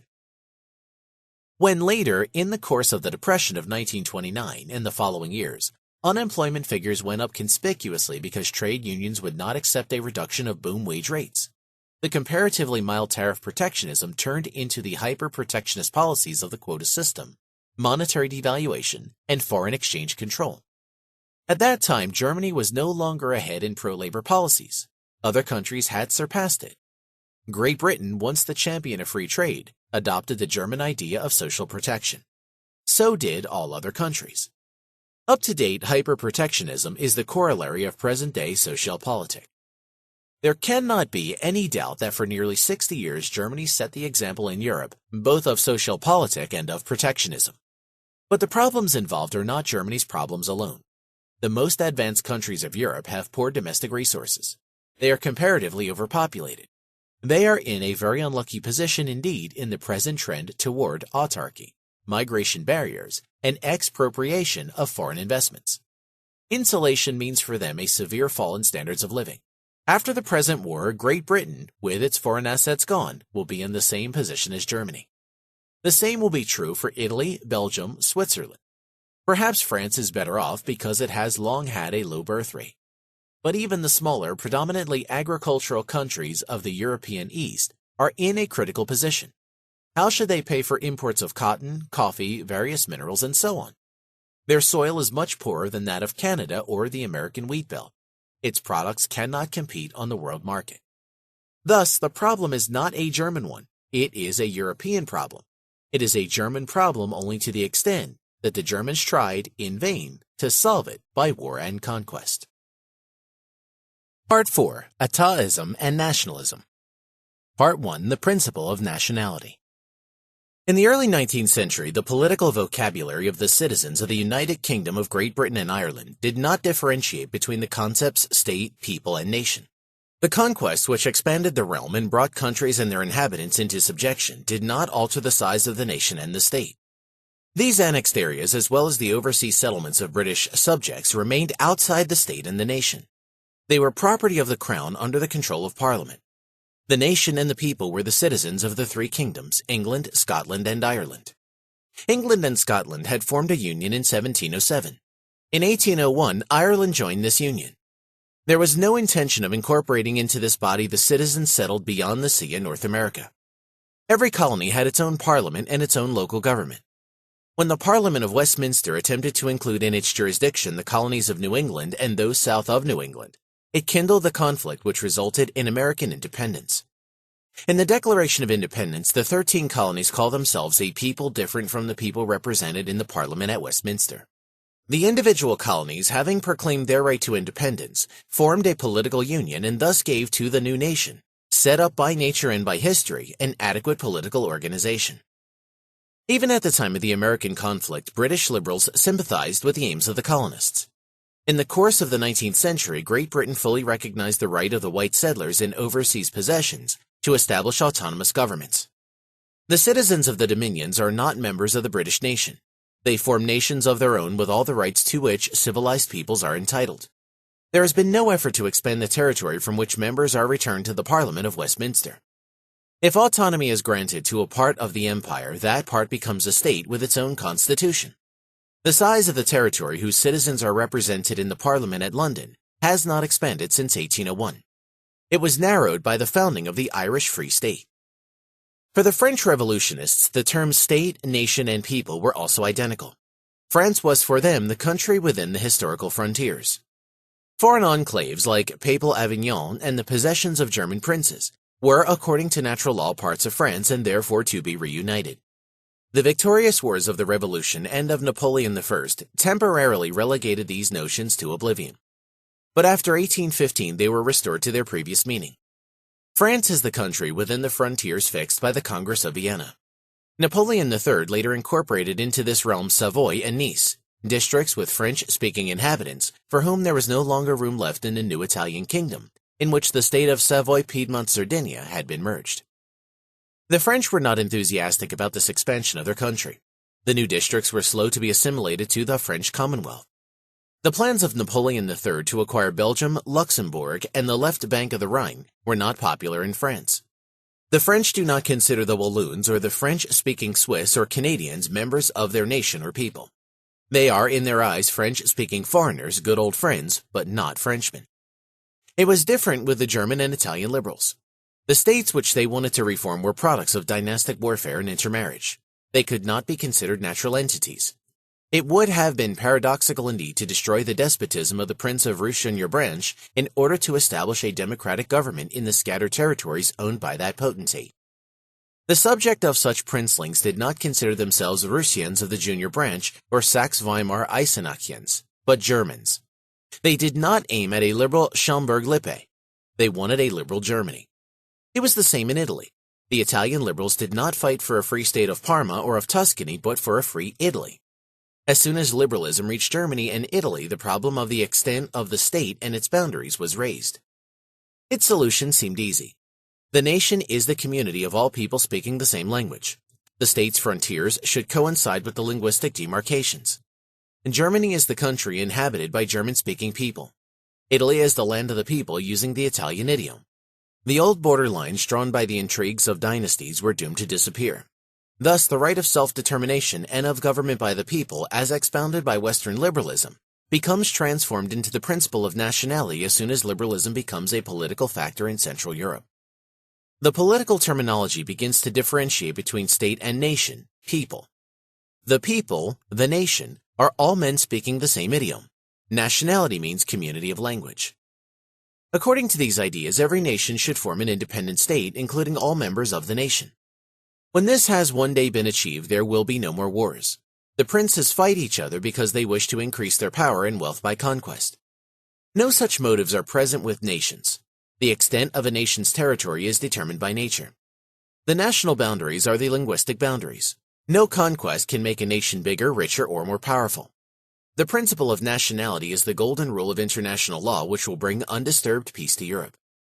While kings were still planning wars and conquests, the revolutionary movements of Young Germany and of Young Italy were already cooperating for the realization of this happy constitution of a new Europe. The Poles and Hungarians joined the choir. Their aspirations also met with the sympathies of liberal Germany. German poets glorified the Polish and Hungarian struggles for independence. But the aspirations of the Poles and Magyars differed in a very important way from those of the Germans and Italian liberals. The former aimed at a reconstruction of Poland and Hungary within their old historical boundaries. They did not look forward to a new liberal Europe, but backward to the glorious past of their victorious kings and conquerors, as depicted by their historians and writers. Poland was for the Poles all the countries that their kings and magnates had once subjugated. Hungary was for the Magyars all the countries that had been ruled in the Middle Ages by the successors of Saint Stephen. It did not matter that these realms included many people speaking idioms other than Polish and Hungarian. The Poles and the Magyars paid lip service to the principles of nationality and self-determination. And this attitude made the liberals of the West sympathetic to their programs. Yet what they planned was not the liberation, but the oppression of other linguistic groups. So too with the Czechs. It is true that in earlier days, some champions of Czech independence proposed a partition of Bohemia according to linguistic demarcations. But they were very soon silenced by their fellow citizens for whom Czech self-determination was synonymous with the oppression of millions of non-Czechs. The principle of nationality was derived from the liberal principle of self-determination. But the Poles, the Czechs, and the Magyars substituted for this democratic principle an aggressive nationalism aiming at the domination of people speaking other languages. Very soon, German and Italian nationalists and many other linguistic groups adopted the same attitude. It would be a mistake to ascribe the ascendancy of modern nationalism to human wickedness. The nationalists are not innately aggressive men. They become aggressive through their conception of nationalism. They are confronted with conditions which are unknown to the champion of the old principle of self-determination. And their étatist prejudices prevent them from finding a solution for the problems they have to face, other than that provided by aggressive nationalism. What the Western liberals have failed to recognize is that there are large territories inhabited by people of different idioms. This important factor could once be neglected in Western Europe, but it could not be overlooked in Eastern Europe. The principle of nationality cannot work in a country where linguistic groups are inextricably mixed. Here you cannot draw boundaries which clearly segregate linguistic groups. Every territorial division necessarily leaves minorities under foreign rule. The problem becomes especially fateful because of the changeability of linguistic structures. Men do not necessarily stay in the place of their birth. They have always migrated from comparatively overpopulated into comparatively underpopulated areas. In our age of rapid economic change brought about by capitalism, the propensity to migrate has increased to an unprecedented extent. Millions move from the agricultural districts into the center of mining, trade, and industry. Millions move from countries where the soil is poor to those offering more favorable conditions for agriculture. These migrations transform minorities into majorities and vice versa. They bring alien minorities into countries formerly linguistically homogeneous. The principle of nationality was based on the assumption that every individual clings throughout his life to the language of his parents, which he has learned in early childhood.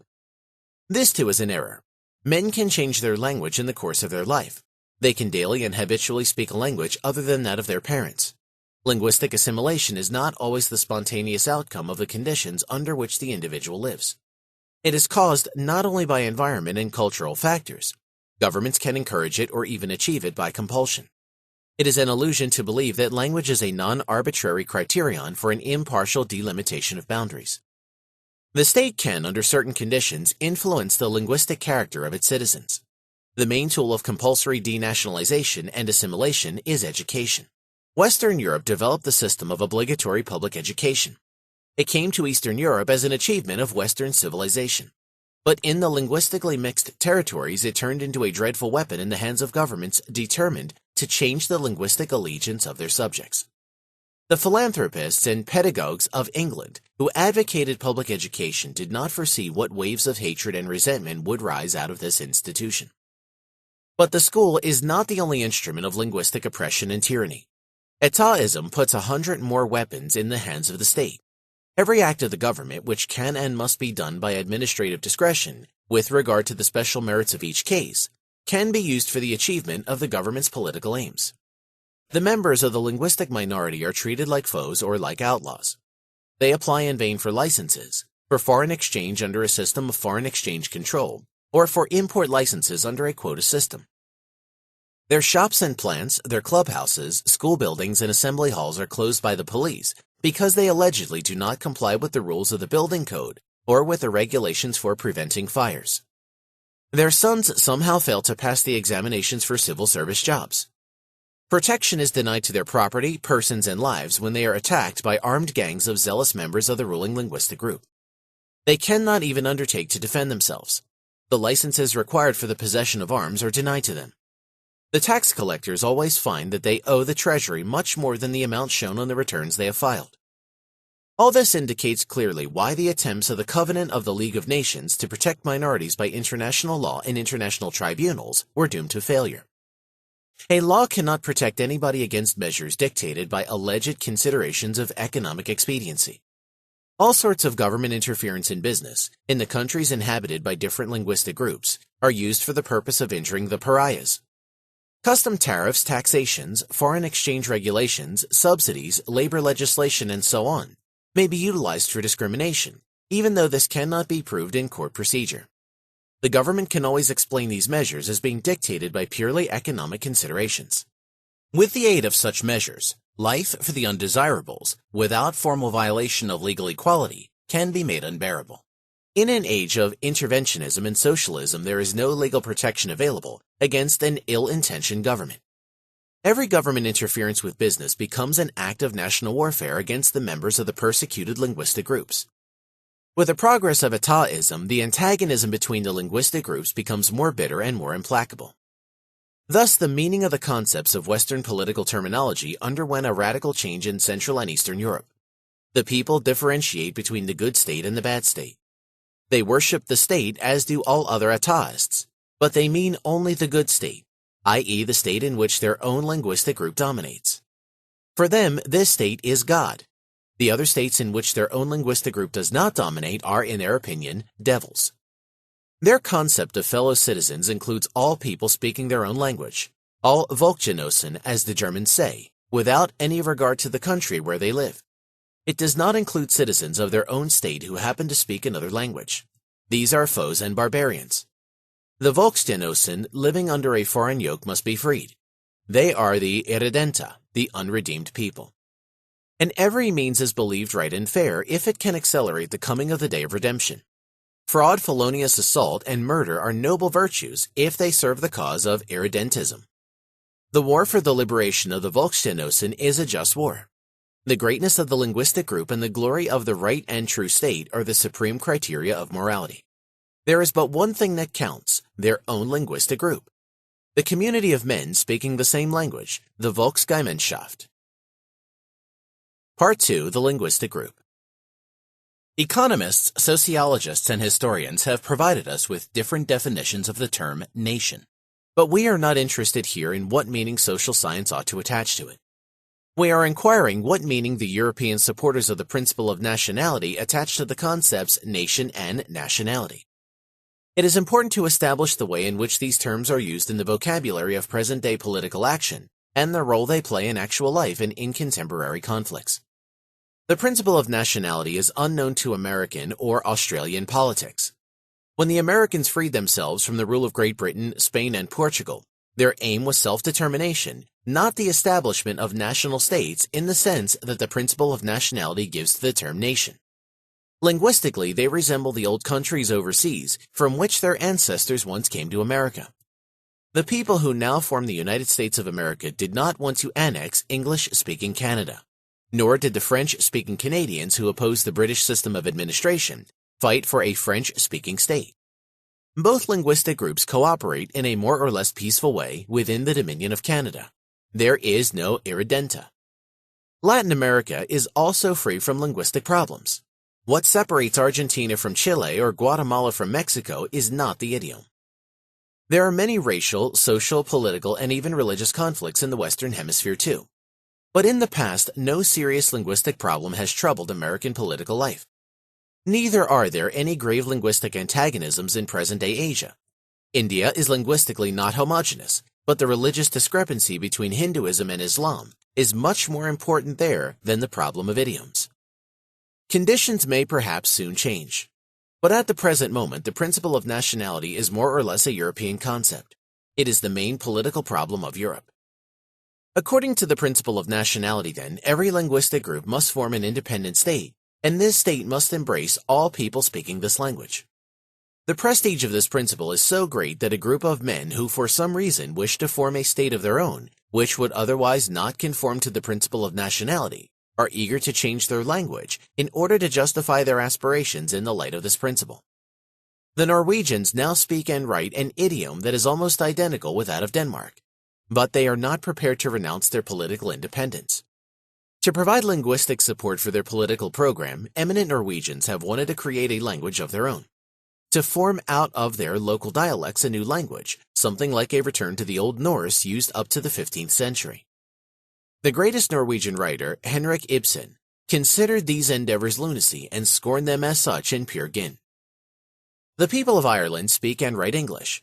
Some of the foremost writers of the English language are Irishmen, but the Irish want to be politically independent. Therefore, they reason it is necessary to return to the Gaelic idiom once used in their country. They have excavated this language from old books and manuscripts and tried to revive it. To some extent, they have even succeeded. The Zionists want to create an independent state composed of those professing the Jewish religion. For them, the Jews are a people and a nation. We are not concerned here with whether these historical arguments brought forward for the justification of these claims are correct or not, or whether the plan is politically sound or unsound. But it is a fact that the Jews speak many different languages. From the viewpoint of the principle of nationality, the aspirations of Zionism are no less irregular than those of the Irish. Therefore, the Zionists try to induce the Jews to speak and write Hebrew. These plans are paradoxical in the face of the fact that in the days of Christ, the inhabitants of Palestine did not speak Hebrew. Their native tongue was Aramaic. Hebrew was the language of the religious literature only. It was not understood by the people. The second language generally known was Greek. These facts demonstrate the meaning and prestige of the principle of nationality. The terms nation and nationality as applied by the advocates of this principle are equivalent to the term linguistic group.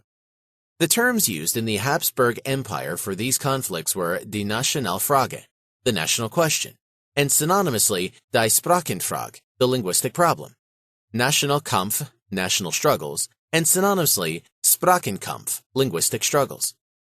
The main subject of conflict has always been which language should be used by the administration, by the tribunals, and by the army, and which language should be taught in the schools. It is a serious error of English and French books and newspapers to refer to these conflicts as racial. There is no conflict of races in Europe. No distinct bodily features which an anthropologist could establish with the aid of the scientific methods of anatomy separate the people belonging to different groups. If you presented one of them to an anthropologist, he would not be able to decide by biological methods whether he was a German, Czech, Pole, or Hungarian. Neither have the people belonging to any one of these groups a common descent. The right bank of the Elbe River, the whole of northeastern Germany, 800 years ago was inhabited only by Slavs and Baltic tribes. It became German-speaking in the course of the processes which the German historians call the colonization of the East. Germans from the west and south migrated into this area, but in the main its present population is descended from the indigenous Slavs and Baltic peoples who, under the influence of church and school, adopted the German language. Prussian chauvinists, of course, assert that the native Slavs and Balts were exterminated, and that the whole population today is descended from German colonists. There is not the slightest evidence for this doctrine. The Prussian historians invented it in order to justify, in the eyes of German nationalists, Prussia's claim to hegemony in Germany. But even they have never dared to deny that the Slav ancestry of the autochthonous princely dynasties of Pomerania, Silesia, and Mecklenburg, and of most of the aristocratic families, is beyond doubt.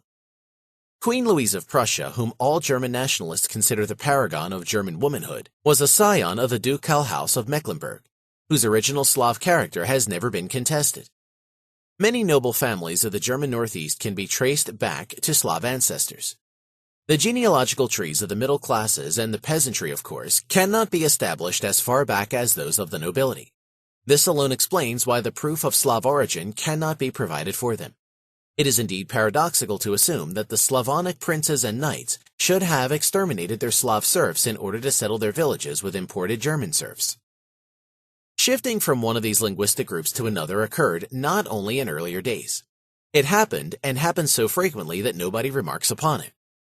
Many outstanding personalities in the Nazi movement in Germany and Austria and in the Slavonic, Hungarian, and Romanian districts, claimed by Nazism, were the sons of parents whose language was not German. Similar conditions prevail all over Europe. In many cases, the change of loyalties has been accompanied by a change in family name. More often, people have retained their foreign-sounding family names. The Belgian poets Maeterlinck and Verhaeren have written in French. Their names suggest a Flemish ancestry. The Hungarian poet Alexander Petőfi, who died for the cause of the Hungarian Revolution in the Battle of Strasbourg, 1849, was the son of a Slavonic family named Petrovics. Thousands of such cases are known to everyone familiar with European soil and people. Europe, too, is a melting pot, or rather a collection of melting pots.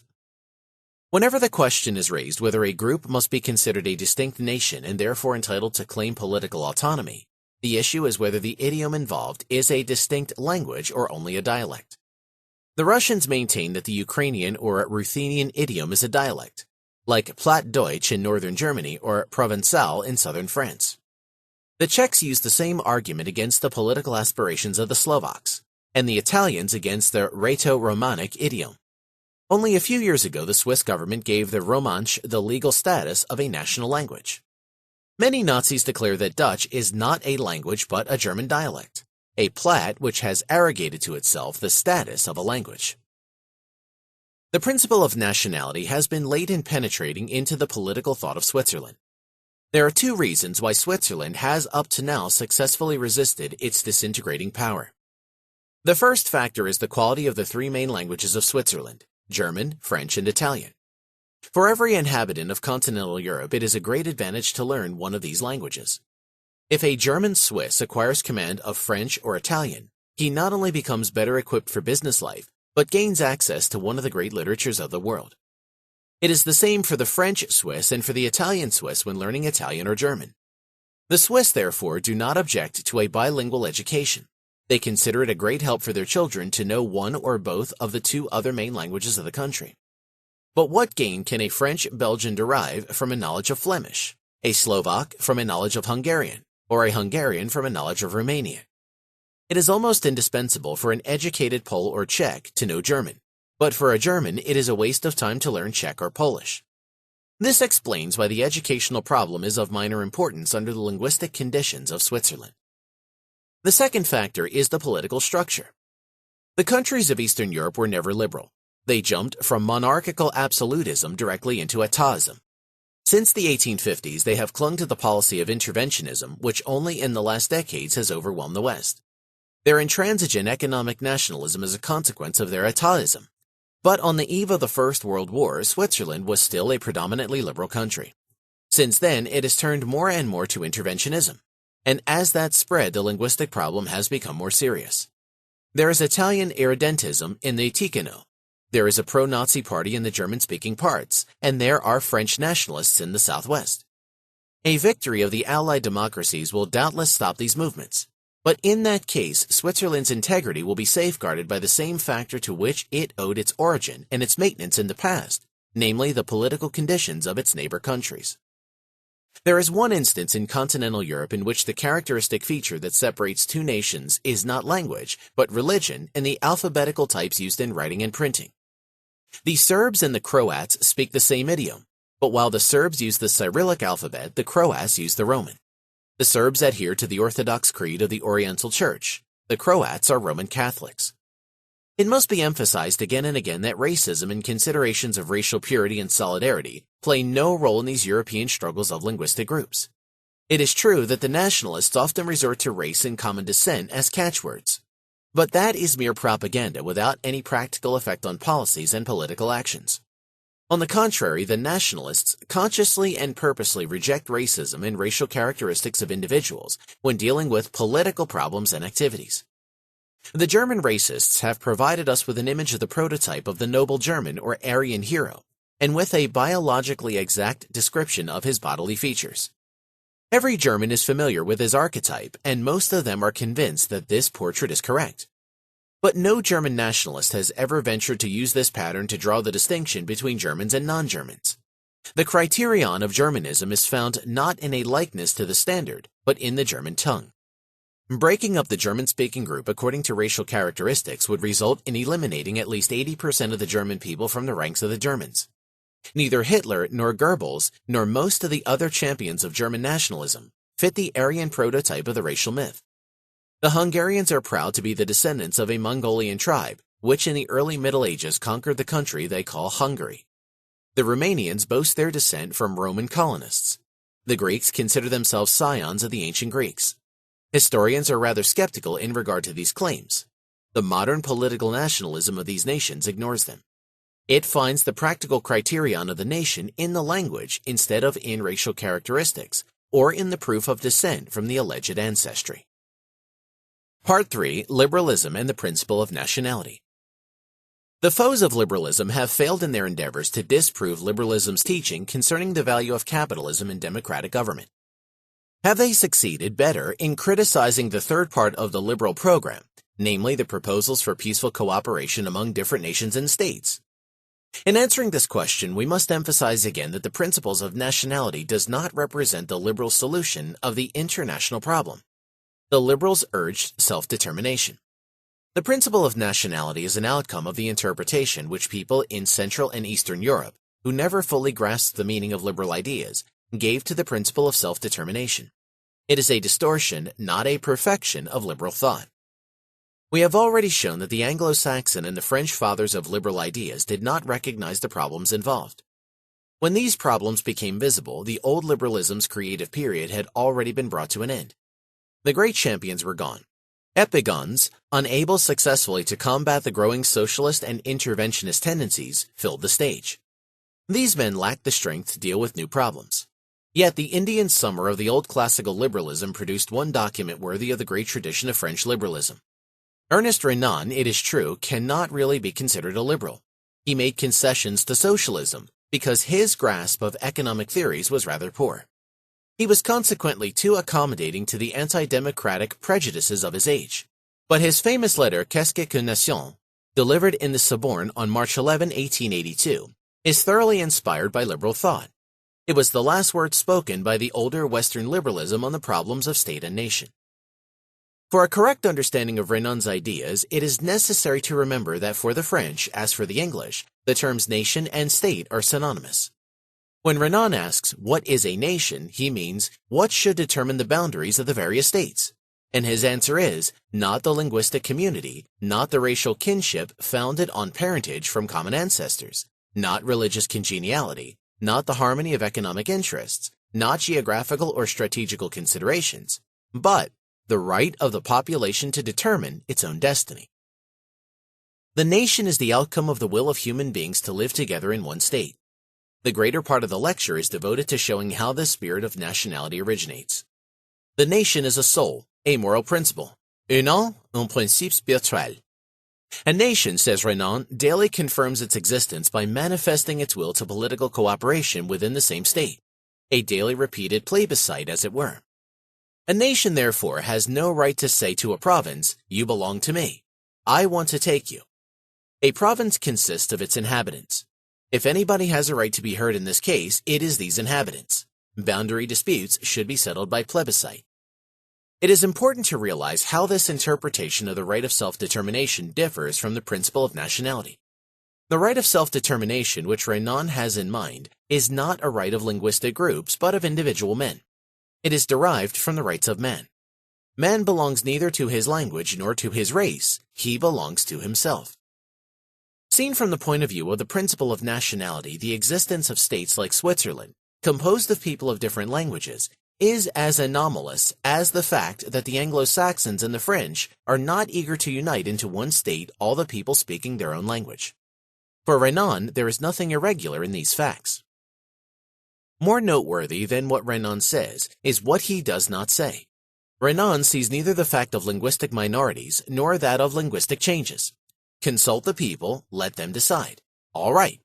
But what if a conspicuous minority dissents from the will of the majority? To that objection, Renan does not make a satisfactory answer. He declares, with regard to the scruple that plebiscites could result in the disintegration of old nations and in a system of small states, we say today balkanization, that the principle of self-determination should not be abused, but only employed in a general way, d'une façon très générale. Renan's brilliant exposition proves that the threatening problems of Eastern Europe were unfamiliar to the West. He prefaced his pamphlet with a prophecy. We are rushing into wars of destruction and extermination because the world has abandoned the principle of free union and has granted to the nations, as it once did to the dynasties, the right to annex provinces contrary to their desires. But Renan saw only half the problem involved, and therefore his solutions could be but a halfway one. Yet it would be wrong to say that liberalism has failed in this field. Liberalism's proposals for the coexistence and cooperation of nations and states are only a part of the total liberal program. They can be realized. They can be made to work only within a liberal world. The main excellence of the liberal scheme of social, economic, and political organization is precisely this, that it makes the peaceful cooperation of nations possible. It is not a shortcoming of the liberal program for international peace that it cannot be realized within an anti-liberal world, and that it must fail in an age of interventionism and socialism. In order to grasp the meaning of this liberal program, we need to imagine a world order in which liberalism is supreme. Either all the states in it are liberal, or enough are so that when united they are able to repulse an attack of militarist aggressors. In this liberal world, or liberal part of the world, there is private property in the means of production. The working of the market is not hampered by government interference. There are no trade barriers, men can live and work where they want. Frontiers are drawn on the maps, but they do not hinder the migrations of men and shipping of commodities. Natives do not enjoy rights that are denied to aliens. Governments and their servants restrict their activities to the protection of life, health, and property against fraudulent or violent aggression. They do not discriminate against foreigners. The courts are independent and effectively protect everybody against the encroachments of officialdom. Everyone is permitted to say, to write, and to print what he likes. Education is not subject to government interference. Governments are like night watchmen whom the citizens have entrusted with the task of handling the police power. The men in office are regarded as mortal men, not as superhuman beings or as paternal authorities who have the right and duty to hold the people in tutelage. Governments do not have the power to dictate to the citizens what language they must use in their daily speech, or in what language they must bring up and educate their children. Administrative organs and tribunals are bound to use each man's language in dealing with him, provided this language is spoken in the district by a reasonable number of residents. In such a world, it makes no difference where the frontiers of a country are drawn. Nobody has a special material interest in enlarging the territory of a state in which he lives. Nobody suffers loss if a part of this area is separated from the state. It is also immaterial whether all parts of the state's territory are in direct geographical connection, or whether they are separated by a piece of land belonging to another state. It is of no economic importance whether the country has a frontage on the ocean or not.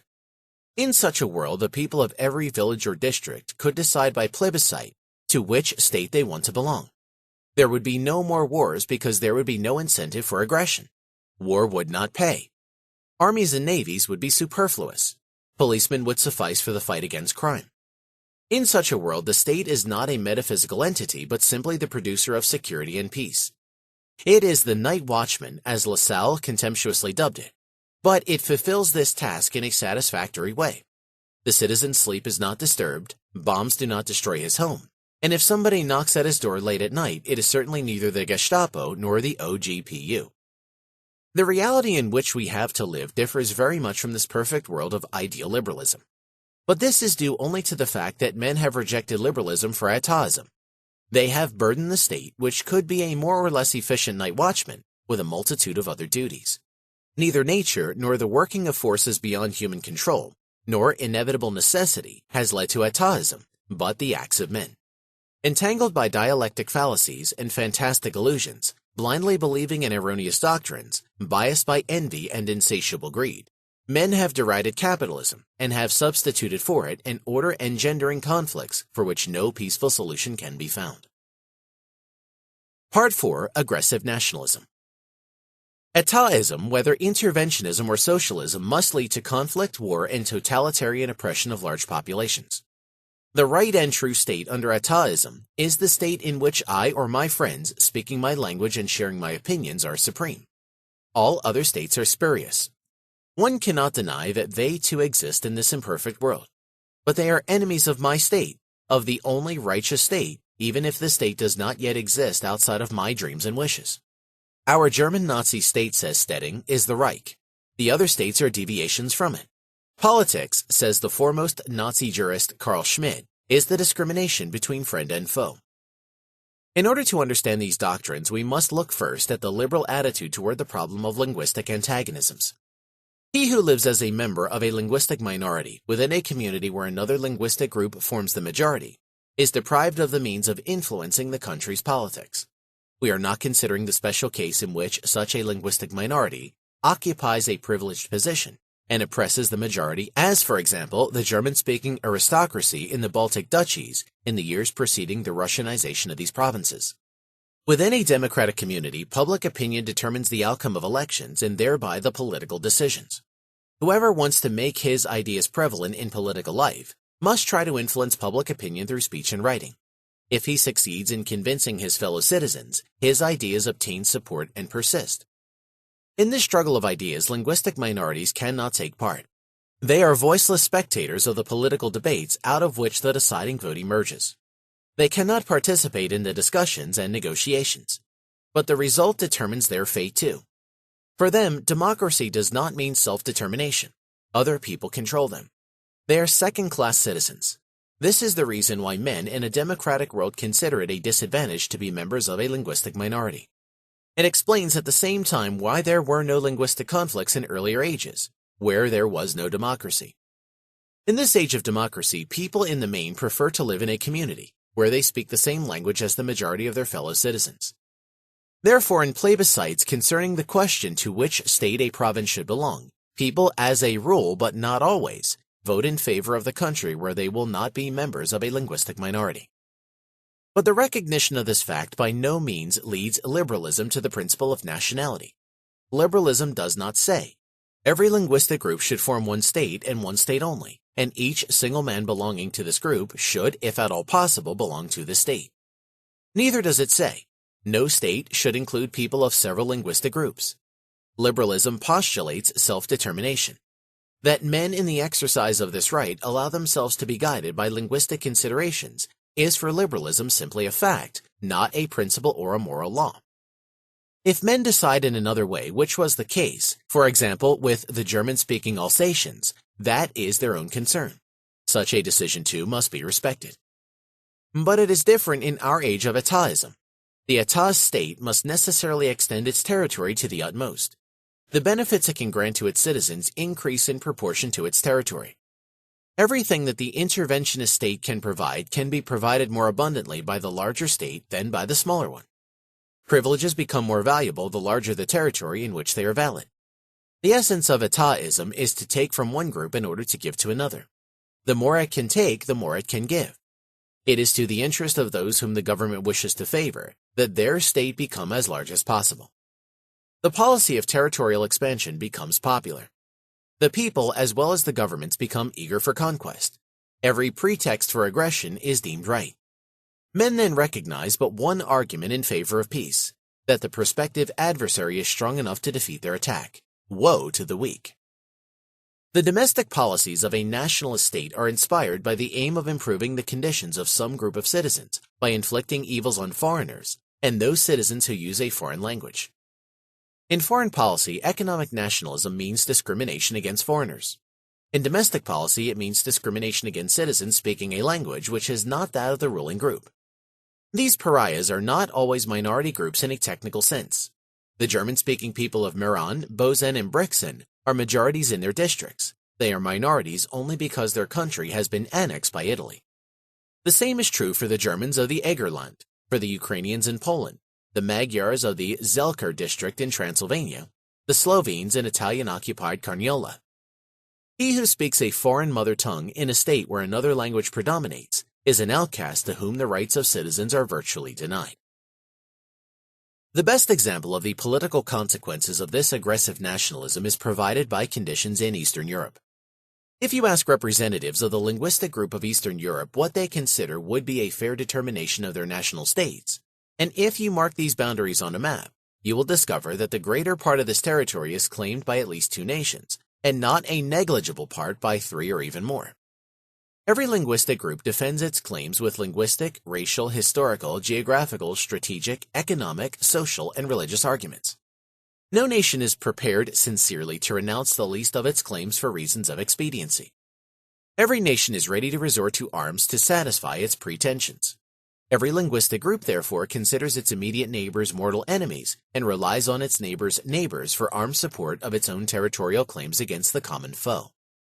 Every group tries to profit from every opportunity to satisfy its claims at the expense of its neighbors. The history of the last decades proves the correctness of this melancholy description. Take, for example, the case of the Ukrainians. For hundreds of years, they were under the yoke of the Russians and the Poles. There has been no Ukrainian national state in our day. One might assume that the spokesman of a people which has so fully experienced the hardships of ruthless foreign oppression would be prudent in their pretensions. But nationalists simply cannot renounce. Thus, the Ukrainians claim an area of more than 360,000 square miles, with a total population of some 60 millions, of whom, according even to their own declaration, only more than 40 millions are Ukrainians. These oppressed Ukrainians would not be content with their own liberation. They strive at the oppression of 20 or more millions of non-Ukrainians. In 1918, the Czechs were not satisfied with the establishment of an independent state of their own. They incorporated into their state millions of German-speaking people, all the Slovaks, tens of thousands of Hungarians, the Ukrainians of Carpatho-Russia, and for considerations of railroad management, some districts of Lower Austria.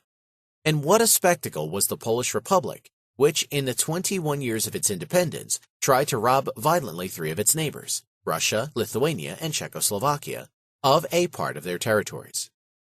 These conditions were correctly described by August Strindberg in his trilogy To Damascus. Father Melcher. At the Amsteg station on the Gotthard line, you have probably seen a tower called the Castle of Jewry. It is celebrated by Schiller in Wilhelm Tell. It stands there as a monument to the inhuman oppression which the inhabitants of Jewry suffered at the hands of the German Kaiser. Lovely. On the Italian side of the St. Gotthard lies the station of Bellinzona, as you know. There are many towers there, but the most remarkable is the Castel Jewry. It is a monument to the inhuman oppression which the Italian cantons suffered at the hands of the inhabitants of Jewry. Do you understand? The stranger replies, Liberty. Liberty give us in order that we may suppress. However, Strindberg did not add that the three cantons, Jewry, Schwyz, and Unterwalden, under 19th century liberalism, peacefully cooperated with the Ticino, whose people they had oppressed for almost 300 years. Part 5. Colonial Imperialism. In the 15th century, the Western nations began to occupy territories in non-European countries peopled by non-Christian populations. They were eager to obtain precious metals and raw materials that could not be produced in Europe. To explain this colonial expansion as a search for markets is to misrepresent the facts. These traders wanted to get colonial products. They had to pay for them, but the profit they sought was the acquisition of commodities that could not be bought elsewhere.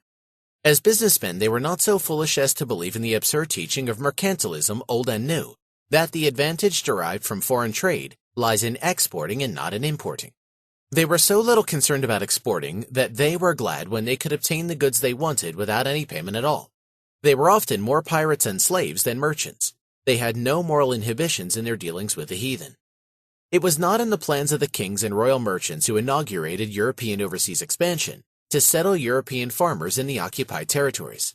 They misprized the vast forests and prairies of North America, from which they expected neither precious metals nor spices. The rulers of Great Britain were much less enthusiastic about founding settlements in continental America than about their enterprises in the Caribbean, in Africa, and the East Indies, and their participation in the slave trade.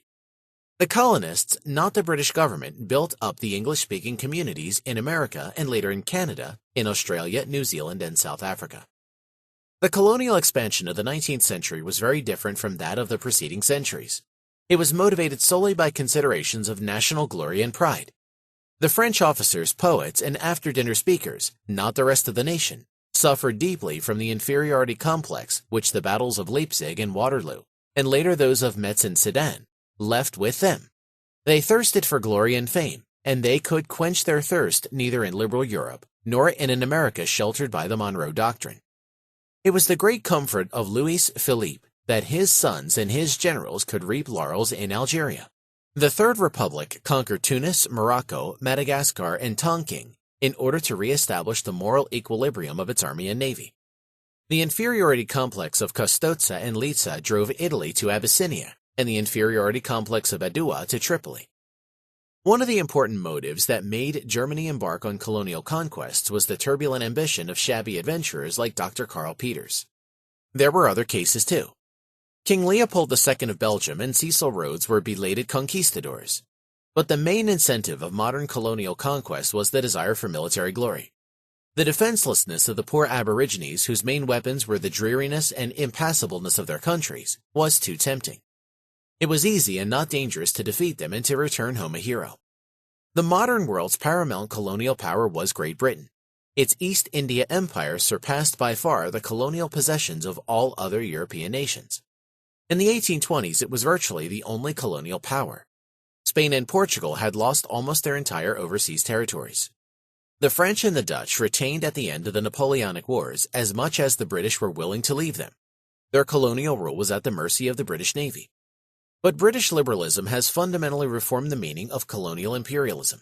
It granted autonomy, dominion status to the British settlers, and ran the East Indies and the remaining crown colonies on free trade principles.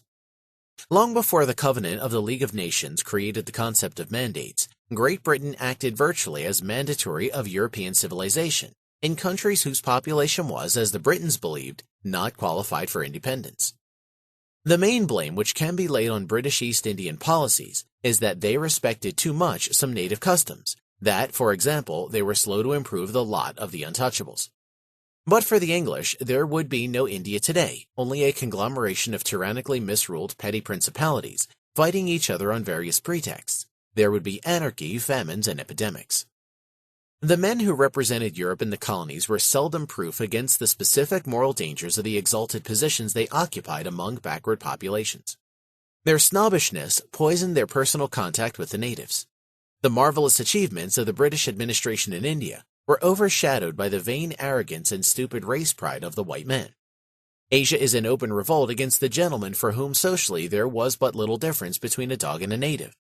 India is, for the first time in its history, unanimous on one issue: its hatred for the British.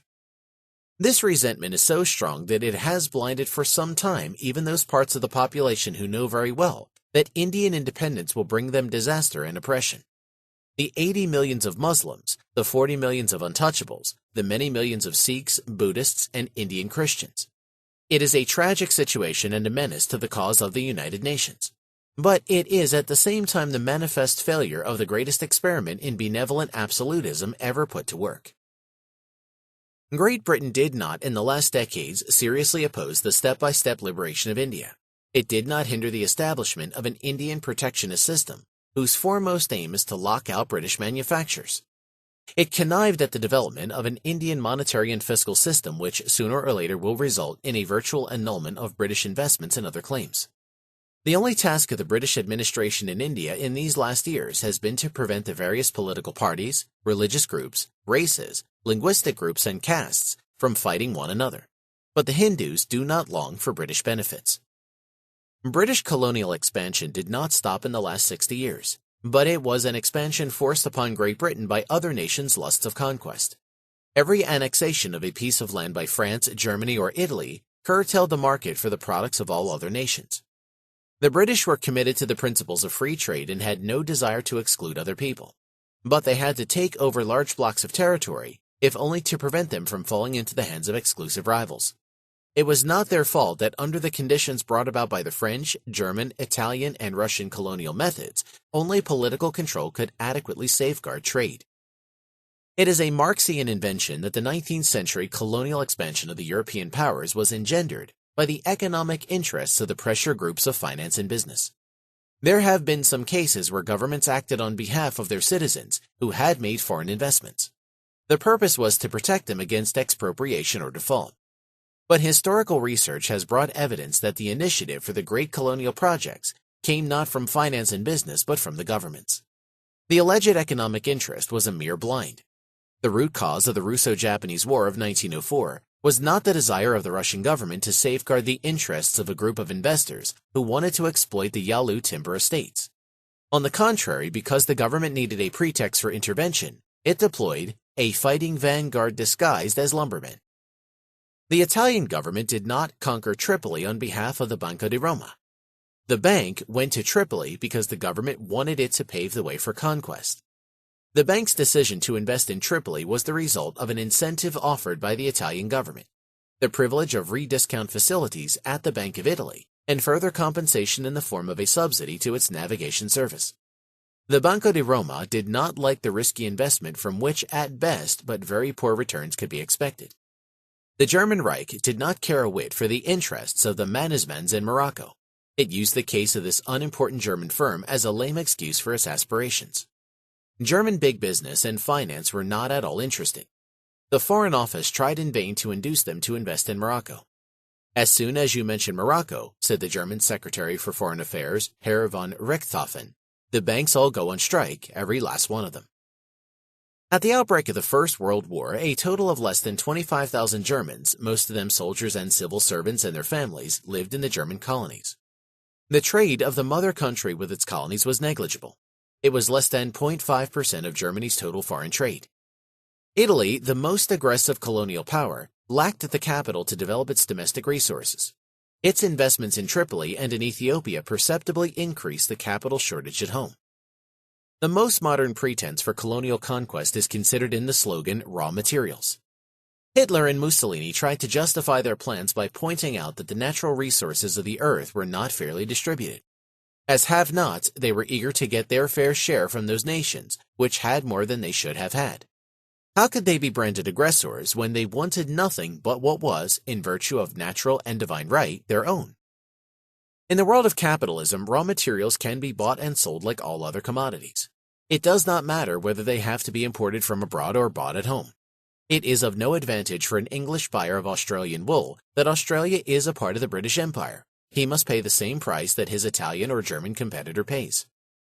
The countries producing the raw materials that cannot be produced in Germany or in Italy are not empty. There are people living in them, and these inhabitants are not ready to become subjects of the European dictators. The citizens of Texas and Louisiana are eager to sell their cotton crops to anyone who wants to pay for them, but they do not long for German or Italian domination. It is the same with other countries and other raw materials. The Brazilians do not consider themselves an appurtenance of their coffee plantations. The Swedes do not believe that their supply of iron ore justifies Germany's aspirations. The Italians would themselves consider the Danes lunatics if they were to ask for an Italian province in order to get their fair share of citrus fruits, red wine, and olive oil. It would be reasonable if Germany and Italy were to ask for a general return to free trade and laissez-passer, and for an abandonment of the, up to now unsuccessful, endeavors of many governments to raise the price of raw materials by a compulsory restriction of output. But such ideas are strange to the dictators who do not want freedom, but Zwangswirtschaft and self-sufficiency. Modern colonial imperialism is a phenomenon by itself. It should not be confused with European nationalism. The great wars of our age did not originate from colonial conflicts, but from nationalist aspirations in Europe. Colonial antagonisms kindled colonial campaigns without disturbing the peace between the Western nations. For all the saber-rattling, neither Fashoda nor Morocco nor Ethiopia resulted in European war. In the complex of German, Italian, and French foreign affairs, colonial plans were mere byplay. Colonial aspirations were not much more than a peacetime outdoor sport. The colonies a tilting ground for ambitious young officers. Part 6. Foreign Investment and Foreign Loans. The main requisite of the industrial changes which transformed the world of handicraftsmen and artisans, of horses, sailing ships, and windmills, into the world of steam power, electricity, and mass production, was the accumulation of capital. The nations of Western Europe brought forth the political and institutional conditions for safeguarding saving and investment on a broader scale, and thus provided the entrepreneurs with the capital needed. On the eve of the Industrial Revolution, the technological and economic structure of Western economy did not differ essentially from conditions in the other parts of the inhabited surface of the earth. By the second quarter of the 19th century, a broad gulf separated the advanced countries of the West from the backward countries of the East. While the West was on the road of quick progress, in the East there was stagnation. Mere acquaintance with Western methods of production, transportation, and marketing would have proved useless for the backwards nations. They did not have the capital for the adoption of the new processes. It was not difficult to imitate the technique of the West, but it was almost impossible to transplant the mentalities and ideologies which had created the social, legal, constitutional, and political milieu from which these modern technological improvements had sprung. An environment which could make for domestic capital accumulation was not so easy to produce as a modern factory. The new industrial system was but the effect of the new spirit of liberalism and capitalism. It was the outcome of a mentality which cared more about serving the consumer than about wars, conquest, and the preservation of old customs. The essential feature of the advanced West was not its technique, but its moral atmosphere which encouraged saving, capital formation, entrepreneurship, business, and peaceful competition. The backwards nations perhaps might have come to understand this basic problem, and might have started to transform their social structures in such a way that autochthonous capital accumulation would have resulted. Even then, it would have been a slow and troublesome process. It would have required a long time. The gulf between West and East, between advanced nations and backward nations, would have broadened more and more. It would have been hopeless for the East to overtake the head start gained by the West. But history took another course. A new phenomenon appeared, the internationalization of the capital market. The advanced West provided all parts of the world with the capital needed for the new investments. Loans and direct investments made it possible to outfit all countries with the paraphernalia of modern civilization. Mahatma Gandhi expresses a loathing for the devices of the petty West and of devilish capitalism. But he travels by railroad or by motor car, and when ill goes for treatment to a hospital equipped with the most refined instruments of Western surgery. It does not seem to occur to him that Western capital alone made it possible for the Hindus to enjoy these facilities. The enormous transfer of capital from Western Europe to the rest of the world was one of the outstanding events of the age of capitalism. It has developed natural resources in the remotest areas. It has raised the standard of living of peoples who from time immemorial had not achieved any improvement in their material conditions. It was, of course, not charity but self-interest which pushed the advanced nations to the export of capital. But the profit was not unilateral, it was mutual. The once backward nations have no sound reason to complain because foreign capitalists provided them with machinery and transportation facilities. Yet in this age of anti-capitalism, hostility to foreign capital has become general. All debtor nations are eager to expropriate the foreign capitalist. Loans are repudiated either openly or by the more tricky means of foreign exchange control. Foreign property is liable to discriminatory taxation, which reaches the level of confiscation. Even undisguised expropriation without any indemnification is practiced. There has been much talk about the alleged exploitation of the debtor nations by the creditor nations. But if the concept of exploitation is to be applied to these relations, it is rather an exploitation of the investing by the receiving nations. These loans and investments were not intended as gifts. The loans were made upon solemn stipulation of payment of principal and interest. The investments were made in the expectation that property rights would be respected. With the exception of the bulk of the investments made in the United States, in some of the British dominions, and in some smaller countries, these expectations have been disappointed. Bonds have been defaulted or will be in the next few years.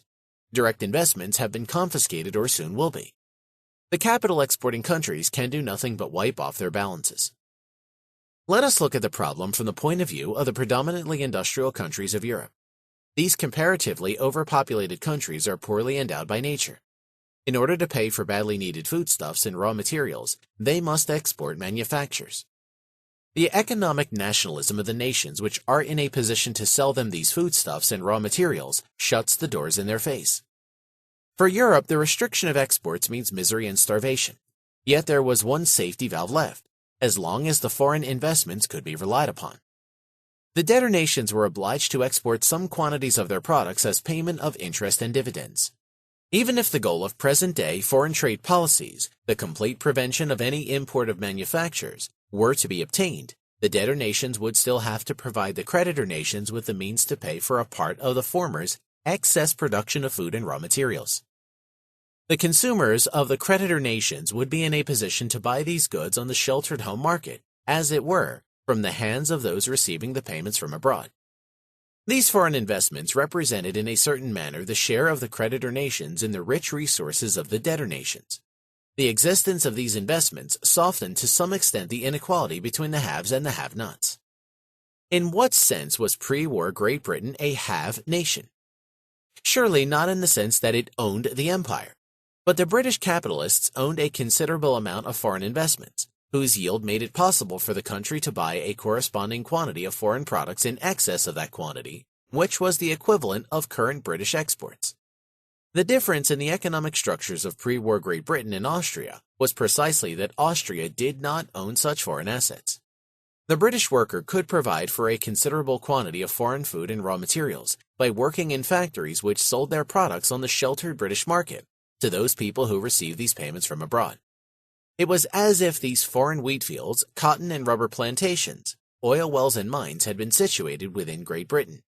After the present war, with the foreign assets gone either through the methods applied in financing the war expenditure or by default and confiscation on the part of the government of the debtor nations, Great Britain and some other countries of Western Europe will be reduced to the status of comparatively poor nations. This change will affect very seriously the conditions of British labor. Those quantities of foreign food and raw material which the country could previously procure by means of the interest and dividend payments received from abroad will in the future be sought by desperate attempts to sell manufactures to which every country wants to bar access. Part 7. Total War. The princes of the ancient regime were eager for aggrandizement. They seized every opportunity to wage war and to conquer. They organized comparatively small armies. These armies fought their battles. The citizens detested the wars which brought mischief to them and burdened them with taxes. But they were not interested in the outcome of the campaigns. It was more or less immaterial to them whether they were ruled by a Habsburg or by a Bourbon. In those days, Voltaire declared, "The peoples are indifferent to their rulers' wars." Modern war is not a war of royal armies. It is a war of the peoples, a total war. It is a war of states which do not leave to their subjects any private sphere. They consider the whole population a part of the armed forces. Whoever does not fight must work for the support and equipment of the army. Army and people are one and the same. The citizens passionately participate in the war, for it is their state, their God, who fights. Wars of aggression are popular nowadays with those nations which are convinced that only victory and conquest could improve their material well-being. On the other hand, the citizens of the nations assaulted know very well that they must fight for their own survival. Thus, every individual in both camps has a burning interest in the outcome of the battles. The annexation of Alsace-Lorraine by Germany in 1871 did not bring about any change in the wealth or income of the average German citizen. The inhabitants of the annexed province retained their property rights. They became citizens of the Reich and returned deputies to the Reichstag. The German treasury collected taxes in the newly acquired territory, but it was, on the other hand, burdened with the expense of its administration. This was in the days of laissez-faire. The old liberals were right in asserting that no citizen of a liberal and democratic nation profits from a victorious war. But it is different in this age of migration and trade barriers. Every wage earner and every peasant is hurt by the policy of a foreign government, barring his access to countries in which natural conditions of production are more favorable than in his native country. Every toiler is hurt by a foreign country's import duties penalizing the sale of the products of his work. If a victorious war destroys such trade and migration walls, the material well-being of the masses concerned is favored. Pressure on the domestic labor market can be relieved by the emigration of a part of the workers. The emigrants earn more in their new country, and the restriction of the supply on the domestic labor market tends to raise wage rates at home too. The abolition of foreign tariffs increases exports and thereby the demand on the domestic labor market. Production on the least fertile soil is discontinued at home, and the farmers go to countries in which better soil is still available. The average productivity of labor all over the world increases because production under the least favorable conditions is curtailed in the emigration countries and replaced by an expansion of production in the immigration countries, offering more favorable physical opportunities. But on the other hand, the interests of the workers and farmers in the comparatively underpopulated countries are injured. For them, the tendency toward an equalization of wage rates and farm yields, per capita of the men tilling a unit of land, inherent in a world of free mobility of labor, results for the immediate future in a drop of income, no matter how beneficial the later consequences of this free mobility may be. It would be futile to object that there is unemployment in the comparatively underpopulated countries, foremost among them Australia and America, and that immigration would only result in an increase of unemployment figures, not in an improvement of the conditions of the immigrants. Unemployment as a mass phenomenon is always due to the enforcement of minimum wages, higher than the potential wages which the unhampered labor market would have fixed. If the labor unions did not persistently try to raise wage rates above the potential market rates, there would be no lasting unemployment of many workers. The problem is not the differences in union minimum rates in different countries, but those in potential market wage rates. If there were no trade union manipulation of wages, Australia and America could absorb many millions of immigrant workers until an equalization of wages was reached. The market wage rates both in manufacturing and in agriculture are many times higher in Australia, in New Zealand, and in Northern America than in continental Europe. This is due to the fact that in Europe, poor mines are still exploited, while much richer mining facilities remain unused in overseas countries. The farmers of Europe are tilling the rocky and barren soil in the Alps, the Carpathians, the Apennines, and the Balkan Mountains, and the sandy soil of the plains of northeastern Germany, while millions of acres of more fertile soil lie untouched in America and Australia. All these peoples are prevented from moving to places where their toil and trouble would be much more productive and where they could render better services to the consumers. We can now realize why Ataism must result in war whenever the underprivileged believe that they will become victorious. As things are in this age of Ataism, the Germans, the Italians, and the Japanese could possibly derive profit from a victorious war. It is not a warrior caste which drives Japan into ruthless aggression, but considerations of wage policies which do not differ from those of the trade unions. The Australian trade unions wish to close their ports to immigration in order to raise wage rates in Australia. The Japanese workers wish to open the Australian ports in order to raise wage rates for the workers of their own race. Pacifism is doomed in an age of Ataism. In the old days of royal absolutism, philanthropists thus addressed the kings. Take pity on suffering mankind. Be generous and merciful. You, of course, may profit from victory and conquest, but think of the grief of the widows and orphans, the desolation of those maimed, mutilated, and crippled, the misery of those whose homes have been destroyed. Remember the commandment, thou shalt not kill. Renounce glory and aggrandizement. Keep peace. They preached to deaf ears. Then came liberalism. It did not declaim against war. It sought to establish conditions in which war would not pay, to abolish war by doing away with the causes. It did not succeed because along came Ataism. When the pacifists of our day tell the peoples that war cannot improve their well-being, they are mistaken. The aggressor nations remain convinced that a victorious war could improve the fate of their citizens. These considerations are not a plea for opening America and the British dominions to German, Italian, and Japanese immigrants. Under present conditions, America and Australia would simply commit suicide by admitting Nazis, fascists, and Japanese. They could as well directly surrender to the Führer and to the Mikado. Immigrants from the totalitarian countries are today the vanguard of their armies, a fifth column whose invasion would render all measures of defense useless.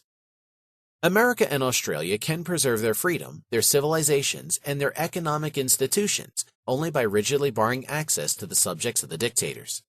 But these conditions are the outcome of Ataism. In the liberal past, the immigrants came not as pacemakers of conquest, but as loyal citizens of their new country. However, it would be a serious omission not to mention the fact that immigration barriers are recommended by many contemporaries without any reference to the problem of wage rates and farm yields. Their aim is the preservation of the existing geographical segregation of various races. They argue this: Western civilization is an achievement of the Caucasian races of Western and Central Europe and their descendants in overseas countries. It would perish if the countries peopled by these Westerners were to be overflowed by the natives of Asia and Africa. Such an invasion would harm both the Westerners and the Asiatics and Africans. The segregation of various races is beneficial to all mankind because it prevents a disintegration of Western civilization. If the Asiatics and Africans remain in that part of the earth in which they have been living for many thousands of years, they will be benefited by the further progress of the white man's civilization. They will always have a model before their eyes to imitate and to adapt to their own conditions. Perhaps in a distant future, they themselves will contribute their share to the further advancement of culture. Perhaps at that time it will be feasible to remove the barriers of segregation. In our day, they say, such plans are out of the question. We must not close our eyes to the fact that such views meet with the consent of the vast majority. It would be useless to deny that there exists a repugnance to abandoning the geographical segregation of various races. Even men who are fair in their appraisal of the qualities and cultural achievements of the colored races and severely object to any discrimination against those members of these races who are already living in the midst of white populations are opposed to a mass immigration of colored people. There are few white men who would not shudder at the picture of many millions of black or yellow people living in their own countries. The elaboration of a system making for harmonious coexistence and peaceful economic and political cooperation among the various races is a task to be accomplished by coming generations. But mankind will certainly fail to solve this problem if it does not entirely discard Taoism. Let us not forget that the actual menace to our civilization does not originate from a conflict between the white and colored races, but from conflicts among the various peoples of Europe and of European ancestry. Some writers have prophesied the coming of a decisive struggle between the white race and the colored races. The reality of our time, however, is war between groups of white nations and between the Japanese and the Chinese who are both Mongolians. These wars are the outcome of Taoism. Part 8. Socialism and War. The socialists insist that war is but one of the many mischiefs of capitalism. In the coming paradise of socialism, they hold, there will no longer be any wars. Of course, between us and this peaceful utopia, there are still some bloody civil wars to be fought. But with the inevitable triumph of communism, all conflicts will disappear. It is obvious enough that within the conquest of the whole surface of the earth by a single ruler, all struggles between states and nations would disappear. If a socialist dictator should succeed in conquering every country, there would no longer be external wars, provided that the OGPU were strong enough to hinder the disintegration of this world state. But the same holds true for any other conqueror. If the Mongol great Khans had accomplished their ends, they too would have made the world safe for eternal peace. It is too bad that Christian Europe was so obstinate as not to surrender voluntarily to their claims of world supremacy. However, we are not considering projects for world pacification through universal conquest and enslavement, but how to achieve a world where there are no longer any causes of conflict. Such a possibility was implied in liberalism's project for the smooth cooperation of democratic nations under capitalism. It failed because the world abandoned both liberalism and capitalism. There are two possibilities for world-embracing socialism: the coexistence of independent socialist states on the one hand, or the establishment of a unitary world-embracing socialist government on the other. The first system would stabilize existing inequalities. There would be richer nations and poorer ones, countries both underpopulated and overpopulated. If mankind had introduced this system 100 years ago, it would have been impossible to exploit the oil fields of Mexico or Venezuela, to establish the rubber plantations in Malaya, or to develop the banana production of Central America. The nations concerned lacked both the capital and trained men to utilize their own natural resources. A socialist scheme is not compatible with foreign investment, international loans, payments of dividends and interest, and all such capitalist institutions. Let us consider what some of the conditions would be in such a world of coordinate socialist nations. There are some overcrowded countries peopled by white workers. They labor to improve their standard of living, but their endeavors are handicapped by inadequate natural resources. They badly need raw materials and foodstuffs that could be produced in other better endowed countries. But these countries which nature has favored are thinly populated and lack the capital required to develop their resources. Their inhabitants are neither industrious nor skillful enough to profit from the riches which nature has lavished upon them. They are without initiative. They cling to old-fashioned methods of production. They are not interested in improvement. They are not eager to produce more rubber, tin, copper, and jute, and to exchange these products for goods manufactured abroad. By this attitude, they affect the standard of living of those peoples whose chief asset is their skill and diligence. Will these peoples of countries neglected by nature be prepared to endure such a state of things? Will they be willing to work harder and to produce less because the favorite children of nature stubbornly abstain from exploiting their treasures in a more efficient way? Inevitably, war and conquest result. The workers of the comparatively overpopulated areas invade the comparatively underpopulated areas, conquer these countries and annex them. And then follow wars between the conquerors for the distribution of the booty. Every nation is prepared to believe that it has not obtained its fair share, that other nations have got too much and should be forced to abandon a part of their plunder. Socialism in independent nations would result in endless wars. These considerations prepare for a disclosure of the nonsensical Marxian theories of imperialism. All these theories, however much they conflict with each other, have one feature in common. They all maintain that the capitalists are eager for foreign investment, because production at home tends, with the progress of capitalism, to a reduction in the rate of profit, and because the home market under capitalism is too narrow to absorb the whole volume of production. This desire of capitalists for exports and for foreign investment, it is held, is detrimental to the class interests of the proletarians. Besides, it leads to international conflict and war. Yet the capitalists did not invest abroad in order to withhold goods from home consumption. On the contrary, they did so in order to supply the home market with raw materials and foodstuffs, which could otherwise not be obtained at all, or only in insufficient quantities or at higher costs. Without export trade and foreign investment, European and American consumers would never have enjoyed the high standard of living that capitalism gave them. It was the wants of the domestic consumers that pushed the capitalists and entrepreneurs toward foreign markets and foreign investment. If the consumers had been more eager for the acquisition of a greater quantity of goods that could be produced at home without the aid of foreign raw materials than for imported food and raw materials, it would have been more profitable to expand home production further than to invest abroad. The Marxian doctrinaires shut their eyes purposely to the inequality of natural resources in different parts of the world. And yet these inequalities are the essential problem of international relations. But for them, the Teutonic tribes and later the Mongols would not have invaded Europe. They would have turned toward the vast empty areas of the tundra or of northern Scandinavia. If we do not take into account these inequalities of natural resources and climate, we can discover no motive for war, but some devilish spell, for example, as the Marxians say, the sinister machinations of capitalists, or as the Nazis say, the intrigues of world Jewry. These inequalities are natural and can never disappear. They would present an insoluble problem for a unitary world socialism also. A socialist world-embracing management could, of course, consider a policy under which all human beings are treated alike. It could try to ship workers and capital from one area to another without considering the vested interests of the labor groups of different countries or of different linguistic groups. But nothing can justify the illusion that these labor groups, whose per capita income and standard of living would be reduced by such a policy, would be prepared to tolerate it. No socialist of the Western nations considers socialism to be a scheme which, even if we were to grant the fallacious expectations that socialist production would increase the productivity of labor, must result in lowering living standards in those nations. The workers of the West are not striving for equalization of their earnings with those of the more than 1,000 million extremely poor peasants and workers of Asia and Africa. For the same reason that they oppose immigration under capitalism, these workers would oppose such a policy of labor transfer on the part of a socialist world management.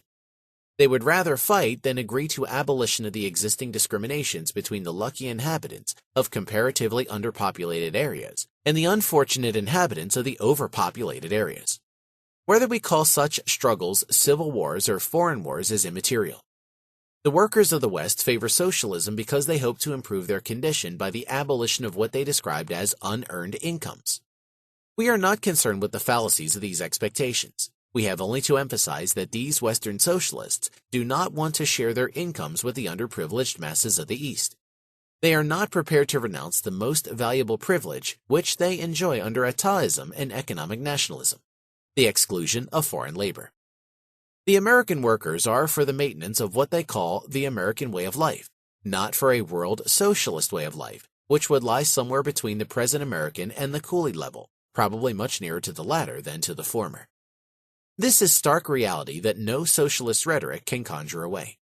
The same selfish group interests which, through migration barriers, have frustrated the liberal plans for worldwide peaceful cooperation of nations, states, and individuals, would destroy the internal peace within a socialist world state.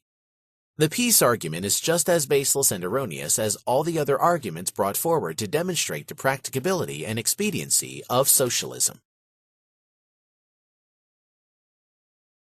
Section 5. Refutation of some fallacious explanations. Part 1. The shortcomings of current explanations. The current explanations of modern nationalism are far from recognizing that nationalism within our world of international division of labor is the inevitable outcome of etatism. We have already exposed the fallacies of the most popular of these explanations, namely of the Marxian theory of imperialism. We have now to pass in review some other doctrines. The faultiness of the Marxian theory is due to its bad economics.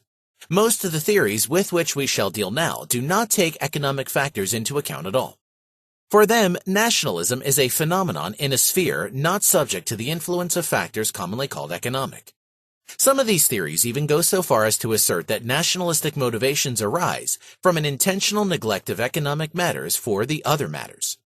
A thorough scrutiny of all these dissenting opinions would require an examination of all the fundamental problems of social life and social philosophy.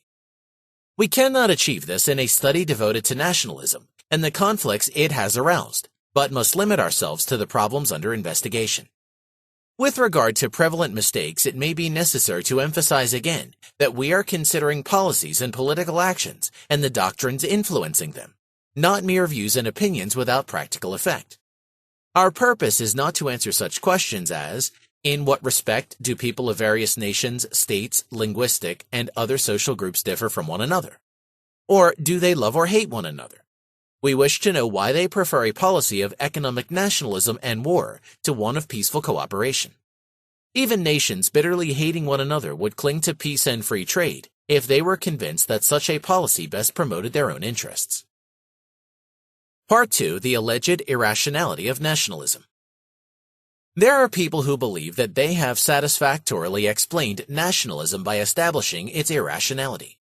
They hold it a serious mistake, common mostly to economists, to assume that human action is always rational. Man is not, they say, a rational being. The ultimate goals of his actions are often, if not always, irrational. The glory and the greatness of their own nation, state, race, linguistic group, or social class are such irrational goals, which men prefer to increase in wealth and welfare, or to the improvement of their standard of living. Men do not like peace, security, and a quiet life. They long for the vicissitudes of war and conquest, for change, adventure, and danger. They enjoy killing, robbing, and destroying. They yearn to march against the enemy when the drums beat, when the trumpets sound, and flags flutter in the wind. We must recognize, however, that the concepts rational and irrational apply only to means, never to ultimate ends. The judgments of value through which people make their choice among conflicting ultimate ends are neither rational nor irrational. They are arbitrary, subjective, and the outcome of individual points of view. There are no such things as objective absolute values, independent of the individual's preferences. The preservation of life is, as a rule, considered an ultimate goal. But there have always been men who preferred death to life when life could be preserved only under conditions that they considered unbearable. Human actions consist always in a choice between two goods or two evils which are not deemed equivalent. Where there is perfect equivalence, man stays neutral, and no action results. But what is good and what is better, or what is bad and what is worse, is decided according to subjective standards, different with different individuals and changing with the same individuals according to circumstances. As soon as we apply the concepts rational and irrational to judgments of value, we reduce ends to means.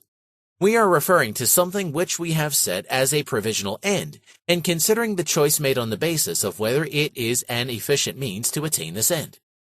If we are dealing with other people's actions, we are substituting our own judgments for theirs. And if we are dealing with our own past actions, we are substituting our present valuations for our valuations at the instant in which we acted. Rational and irrational always mean reasonable or not from the point of view of the end sought. There is no such thing as absolute rationality or irrationality. We may now understand what people are trying to say when they ascribe irrational motives to nationalism.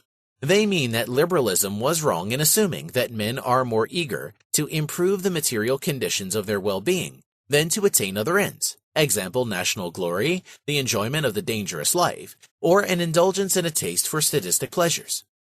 Men, they say, have rejected capitalism and free trade because they aim at goals other than those that liberalism considers supreme. They do not seek a life free from want and fear or one of steadily increasing security and riches, but the particular satisfactions with which the totalitarian dictators provide them. Whether these statements are true or untrue cannot be determined by philosophical or a priori considerations. These are statements about facts. We need to ask whether the attitude of our contemporaries is really such as these explanations would have us believe. There is no doubt that there really are some people who prefer the attainment of other ends to the improvement of their own material well-being. There have always been men who voluntarily renounced many pleasures and satisfactions in order to do what they considered right and moral. Men have preferred martyrdom to the renunciation of what they believe to be true. They have chosen poverty and exile because they wanted to be free in the search for truth and wisdom. All that is noblest in the progress of civilization, welfare, and enlightenment has been the achievement of such men, who braved every danger and defied the tyranny of powerful kings and fanatical masses. The pages of history tell us the epic of heretics burned at the stake, of philosophers put to death from Socrates to Giordano Bruno, of Christians and Jews heroically clinging to their faith in spite of murderous persecutions, and of many other champions of honesty and fidelity, whose martyrdom was less spectacular but no less genuine. But these examples of self-denial and readiness to sacrifice have always been exceptional. They have been the privilege of a small elite. It is furthermore true that there have always been people who have sought power and glory, but such aspirations are not contrary to the common longing for more wealth, higher income, and more luxuries. The thirst for power does not involve the renunciation of material improvement. On the contrary, men want to be powerful in order to acquire more wealth than they could get by other methods. Many expect to acquire more treasures by robbing others than they could get by serving consumers. Many choose an adventurous career because they were confident that they could succeed better that way. Hitler, Goebbels, and Goering were simply unfit for any honest job. They were complete failures in the peaceful business of capitalist society. They strove for power, glory, and leadership, and thus became the richest men in present-day Germany. It is nonsense to assert that the will to power with them is something contrary to the longing for more material well-being. The explanation of modern nationalism and war with which we have to deal at this point in our investigation refers not only to the leaders but also to their followers. With regard to these, the question is it true that people, the voters, the masses of our contemporaries, have intentionally abandoned liberalism, capitalism, and free trade and substituted for them etatism, interventionism or socialism, economic nationalism, and wars and revolutions, because they care more for a dangerous life in poverty than for a good life in peace and security? Do they really prefer being poorer in an environment where no one is better off than they, to being richer within a market society where there are people wealthier than they? Do they choose the chaos of interventionism, socialism, and endless wars, although they are fully aware that this must mean poverty and hardships for them?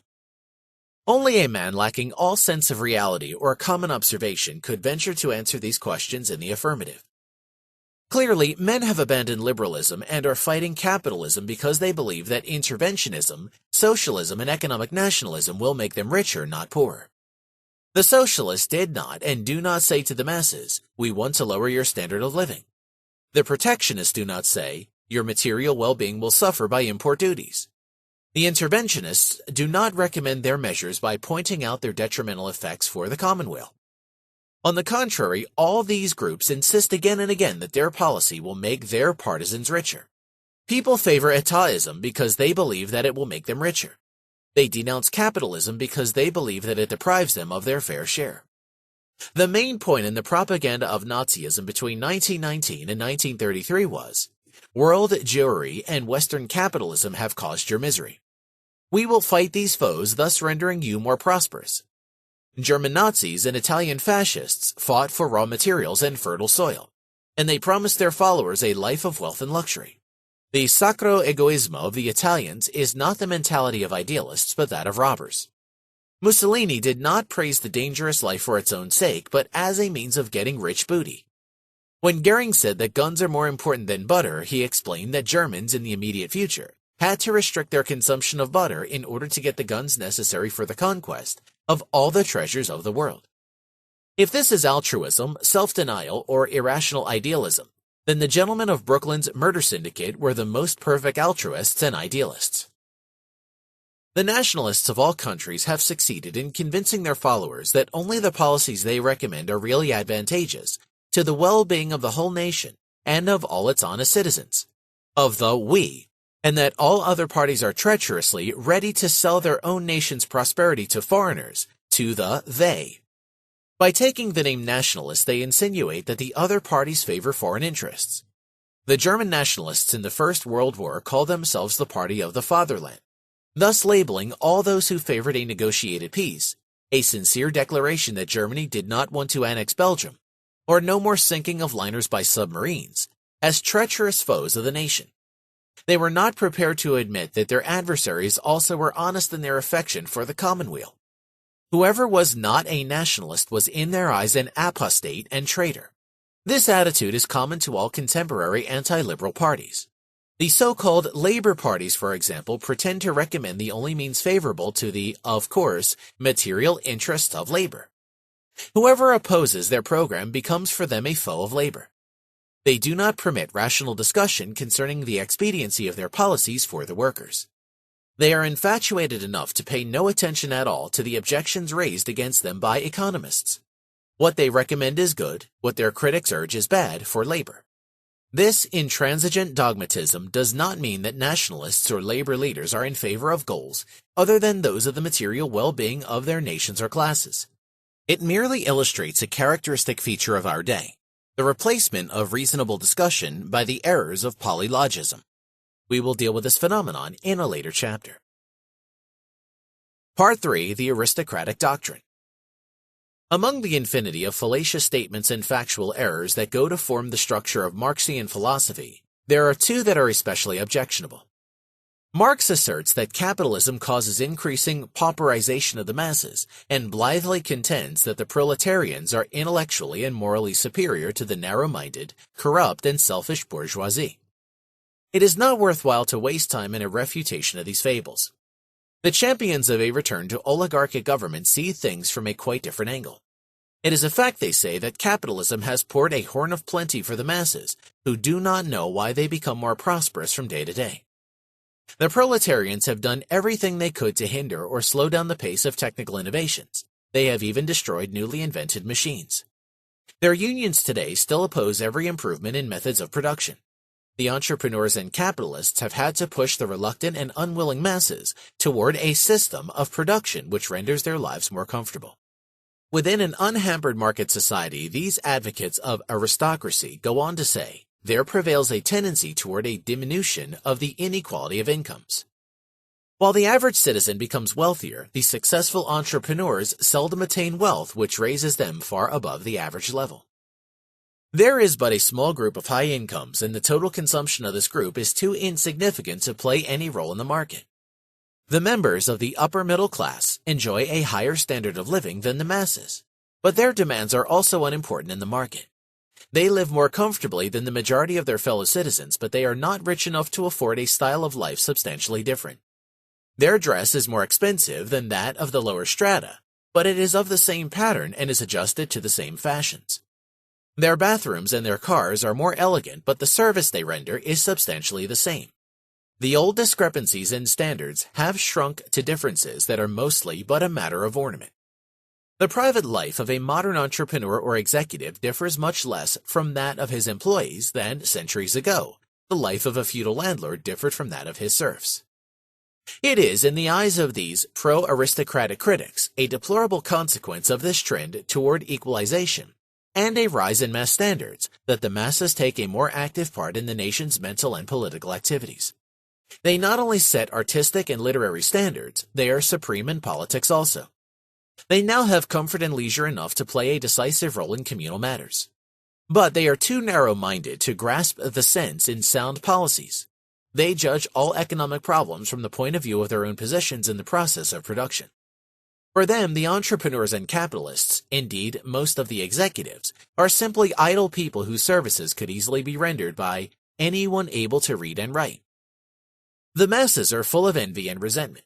They want to expropriate the capitalists and entrepreneurs whose fault it is to have served them too well. They are absolutely unfit to conceive the remoter consequences of the measures they are advocating. Thus, they are bent on destroying the sources from which their prosperity stems. The policy of democracies is suicidal. Turbulent mobs demand acts which are contrary to society's and their own best interests.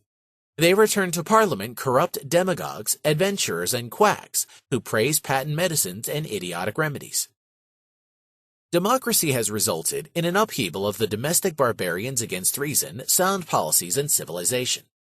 The masses have firmly established the dictators in many European countries. They may succeed very soon in America too. The great experiment of liberalism and democracy has proved to be self-liquidating. It has brought about the worst of all tyrannies. Not for the sake of the elite, but for the salvation of civilization, and for the benefit of the masses, a radical reform is needed. The incomes of the proletarians, say the advocates of an aristocratic revolution, have to be cut down. Their work must be made harder and more tedious. The laborer should be so tired after his daily task is fulfilled that he cannot find leisure for dangerous thoughts and activities. He must be deprived of the franchise. All political power must be vested in the upper classes. Then the populace will be rendered harmless. They will be serfs, but as such happy, grateful, and subservient. What the masses need is to be held under tight control. If they are left free, they will fall an easy prey to the dictatorial aspirations of scoundrels. Save them by establishing in time the oligarchic paternal rule of the best, of the elite, of the aristocracy. These are the ideas that many of our contemporaries have derived from the writings of Burke, Dostoevsky, Nietzsche, Pareto, and Michaels, and from the historical experience of the last decades. You have the choice, they say, between the tyranny of men from the scum and the benevolent rule of wise kings and aristocracies. There has never been in history a lasting democratic system. The ancient and medieval republics were not genuine democracies. The masses, slaves and medics, never took part in government. Anyway, these republics too ended in demagogy and decay. If the rule of a grand inquisitor is inevitable, let him rather be a Roman cardinal, a Bourbon prince, or a British lord, than a sadistic adventurer of low breeding. The main shortcoming of this reasoning is that it greatly exaggerates the role played by the lower strata of society in the evolution toward the detrimental present-day policies. It is paradoxical to assume that the masses, whom the friends of oligarchy describe as riffraff, should have been able to overpower the upper classes, the elite of entrepreneurs, capitalists, and intellectuals, and to impose on them their own mentality. Who is responsible for the deplorable events of the last decades? Did perhaps the lower classes, the proletarians, evolve the new doctrines? Not at all. No proletarian contributed anything to the construction of anti-liberal teachings. At the root of the genealogical tree of modern socialism, we meet the name of the depraved scion of one of the most eminent aristocratic families of royal France. Almost all the fathers of socialism were members of the upper middle class or of the professions. The Belgian Henri de Man, once a radical left-wing socialist, today a no less radical pro-Nazi socialist, was quite right in asserting, if one accepted the misleading Marxist expression which attaches every social ideology to a definite class, one would have to say that socialism as a doctrine, even Marxism, is of bourgeois origin. Neither did interventionism and nationalism come from the scum. They also are products of the well-to-do. The overwhelming success of these doctrines, which have proved so detrimental to peaceful social cooperation, and now shake the foundations of our civilization, is not an outcome of lower-class activities. The proletarians, the workers, and the farmers are certainly not guilty. Members of the upper class were the authors of these destructive ideas. The intellectuals converted the masses to this ideology. They did not get it from them. If the supremacy of these modern doctrines is a proof of intellectual decay, it does not demonstrate that the lower strata have conquered the upper ones. It demonstrates rather the decay of the intellectuals and of the bourgeoisie. The masses, precisely because they are dull and mentally inert, have never created new ideologies. this has always been the prerogative of the elite. The truth is that we face a degeneration of a whole society and not an evil limited to some parts of it. When liberals recommend democratic government as the only means of safeguarding permanent peace, both at home and in international relations, they do not advocate the rule of the mean, of the low-bred, of the stupid, and of the domestic barbarians, as some critics of democracy believe. They are liberals and Democrats precisely because they desire government by the men best fitted for the task. They maintain that those best qualified to rule must prove their abilities by convincing their fellow citizens so that they will voluntarily entrust them with office. They do not cling to the militarist doctrine, common to all revolutionaries, that the proof of qualification is the seizure of office by acts of violence or fraud. No ruler who lacks the gift of persuasion can stay in office long. It is the indispensable condition of government. It would be an idle illusion to assume that any government, no matter how good, could lastingly do without public consent. If our community does not beget men who have the power to make sound social principles generally acceptable, civilization is lost, whatever the system of government may be. It is not true that the dangers to the maintenance of peace, democracy, freedom, and capitalism are a result of a revolt of the masses. They are an achievement of scholars and intellectuals, of sons of the well-to-do, of writers and artists pampered by the best society. In every country of the world, dynasties and aristocrats have worked with the socialists and interventionists against freedom. Virtually all the Christian churches and sects have espoused the principles of socialism and interventionism. In almost every country, the clergy favor nationalism. In spite of the fact that Catholicism is world-embracing, even the Roman Church offers no exception. The nationalism of the Irish, the Poles, and the Slovaks is to a great extent an achievement of the clergy. French nationalism found most effective support in the Church. It would be vain to attempt to cure this evil by a return to the rule of autocrats and noblemen. The autocracy of the Tsars in Russia or that of the Bourbons in France, Spain, and Naples was not an assurance of sound administration. The Hohenzollerns and the Prussian Junkers in Germany and the British ruling groups have clearly proved their unfitness to run a country. If worthless and ignoble men control the governments of many countries, it is because eminent intellectuals have recommended their rule. The principles according to which they exercise their powers have been framed by upper-class doctrinaires and meet with the approval of intellectuals. What the world needs is not constitutional reform but sound ideologies. It is obvious that every constitutional system can be made to work satisfactorily when the rulers are equal to their task. The problem is to find the men fit for office. Neither a priori reasoning nor historical experience has disproved the basic idea of liberalism and democracy, that the consent of those ruled is the main requisite of government. Neither benevolent kings nor enlightened aristocracies, nor unselfish priests or philosophers, can succeed when lacking this consent. Whoever wants lastingly to establish good government must start by trying to persuade his fellow citizens and offering them sound ideologies. He is only demonstrating his own incapacity when he resorts to violence, coercion, and compulsion instead of persuasion. In the long run, force and threat cannot be successfully applied against majorities. There is no hope left for a civilization when the masses favor harmful policies. The elite should be supreme by virtue of persuasion, not by the assistance of firing squads. Part 4. Misapprehended Darwinism. Nothing could be more mistaken than the now fashionable attempt to apply the methods and concepts of the natural sciences to the solution of social problems. In the realm of nature, we cannot know anything about final causes, by reference to which events can be explained. But in the field of human actions, there is the finality of acting men. Men make choices. They aim at certain ends and they apply means in order to attain the ends sought.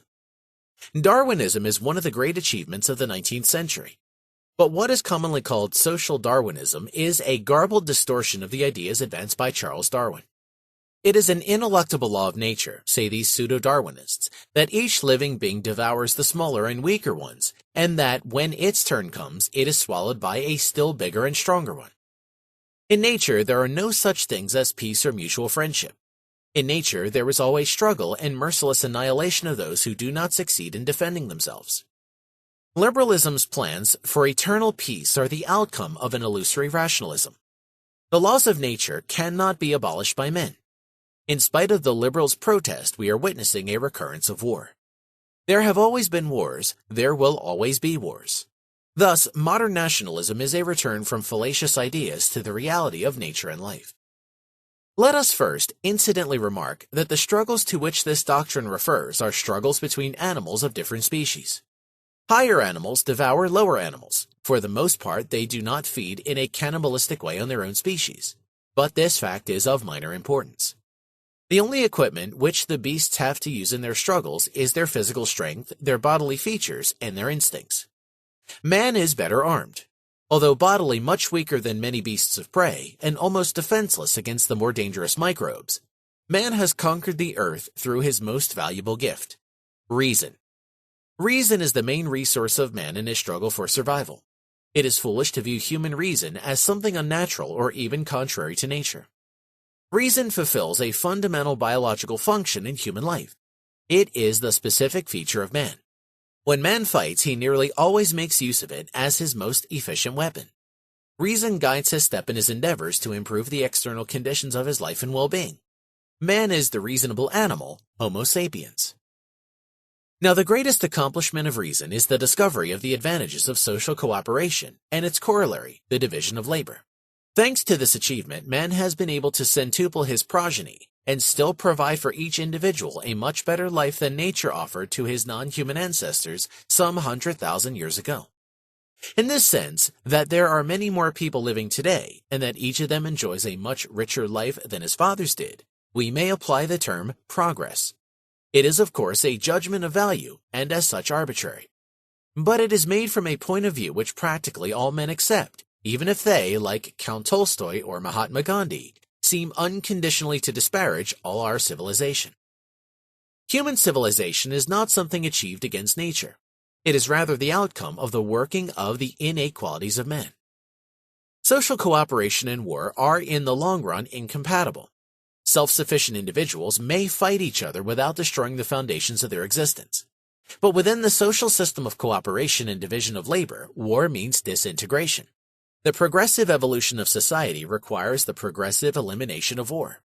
Under present conditions of international division of labor, there is no room left for wars. The great society of world-embracing mutual exchange of commodities and services demands a peaceful coexistence of states and nations. Several hundred years ago, it was necessary to eliminate the wars between the noblemen ruling various countries and districts in order to pave the way for a peaceful development of domestic production. Today, it is indispensable to achieve the same for the world community. To abolish international war is not more unnatural than it was 500 years ago, to prevent the barons from fighting each other, or 2,000 years ago to prevent a man from robbing and killing his neighbor. If men do not now succeed in abolishing war, civilization and mankind are doomed.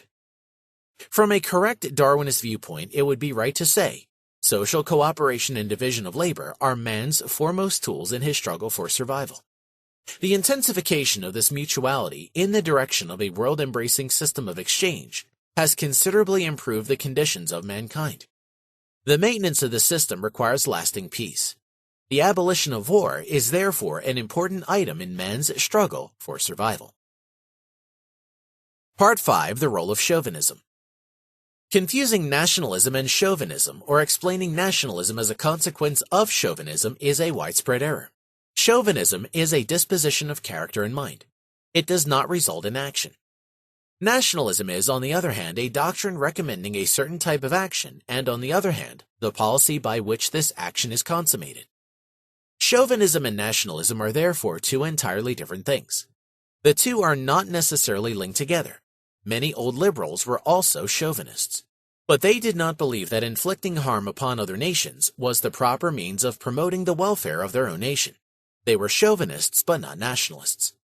Chauvinism is a presumption of the superiority of the qualities and achievements of one's own nation. Under present condition, this means in Europe of one's own linguistic group. Such arrogance is a common weakness of the average man. It is not too difficult to explain its origin. Nothing links men more closely together than a community of language, and nothing segregates them more effectively than a difference of language. We may just as well invert this statement by asserting that men who associate with each other use the same idiom, and men between whom there is no direct intercourse do not. If the lower classes of England and of Germany had more in common with each other than with the upper strata of the society of their own countries, then the proletarians of both countries would speak the same idiom, a language different from that of the upper classes. When, under the social system of the 18th century, the aristocracies of various European countries were more closely linked with each other than with the commoners of their own nation, they used a common upper-class language, French. The man who speaks a foreign language and does not understand our language is a barbarian, because we cannot communicate with him. A foreign country is one where our own idiom is not understood. It is a great discomfort to live in such a country. It brings about uneasiness and homesickness. When people meet other people speaking a foreign language, they regard them as strangers. They come to consider those speaking their own tongue as more closely connected, as friends. They transfer the linguistic designations to the people speaking the languages. All those speaking Italian as their main and daily language are called Italians. Next, the linguistic terminology is used to designate the country in which the Italians live, and finally to designate everything in this country that differs from other countries. People speak of Italian cooking, Italian wine, Italian art, Italian industry, and so on. Italian institutions are naturally more familiar to the Italians than foreign ones. As they call themselves Italians in speaking of these institutions, they use the possessive pronouns mine and our. Overestimation of one's own linguistic community and of everything commonly called by the same adjective as the language is psychologically not more difficult to explain than the overvaluation of an individual's own personality or underestimation of that of other persons. The contrary, undervaluation of a man's own personality and nation, and overestimation of other people and of foreign countries, may sometimes happen too, although more rarely. At any rate, it must be emphasized that chauvinism was more or less restricted up to the beginning of the 19th century. Only a small minority had a knowledge of foreign countries, languages, and institutions, and these few were, in the main, educated enough to judge foreign things in a relatively objective way. The masses knew nothing about foreign lands. To them, the foreign world was not inferior, but merely unfamiliar. Whoever was conceited in those days was proud of his rank, not of his nation. Differences in caste counted more than national or linguistic ones. With the rise of liberalism and capitalism, conditions changed quickly. The masses became better educated, they acquired a better knowledge of their own language. They started reading and learned something about foreign countries and habits. Travel became cheaper and more foreigners visited the country. The schools included more foreign languages in their curriculum. But nevertheless, for the masses, a foreigner is still in the main a creature whom they know only from books and newspapers. Even today, there are living in Europe millions who have never had the opportunity of meeting or speaking with a foreigner except on a battlefield. Conceit and overvaluation of one's own nation are quite common. But it would be wrong to assume that hatred and contempt of foreigners are natural and innate qualities. Even soldiers fighting to kill their enemies do not hate the individual foe if they happen to meet him apart from the battle. The boastful warrior neither hates nor despises the enemy. He simply wants to display his own valor in a glorious light. When a German manufacturer says that no other country can produce as cheap and good commodities as Germany, it is no different from his assertion that the products of his domestic competitors are worse than his own. Modern chauvinism is a product of literature. Writers and orators strive for success by flattering their public. Chauvinism spread, therefore, with the mass production of books, periodicals, and newspapers. The propaganda of nationalism favors it. Nevertheless, it has comparatively slight political significance and must in any case be clearly distinguished from nationalism.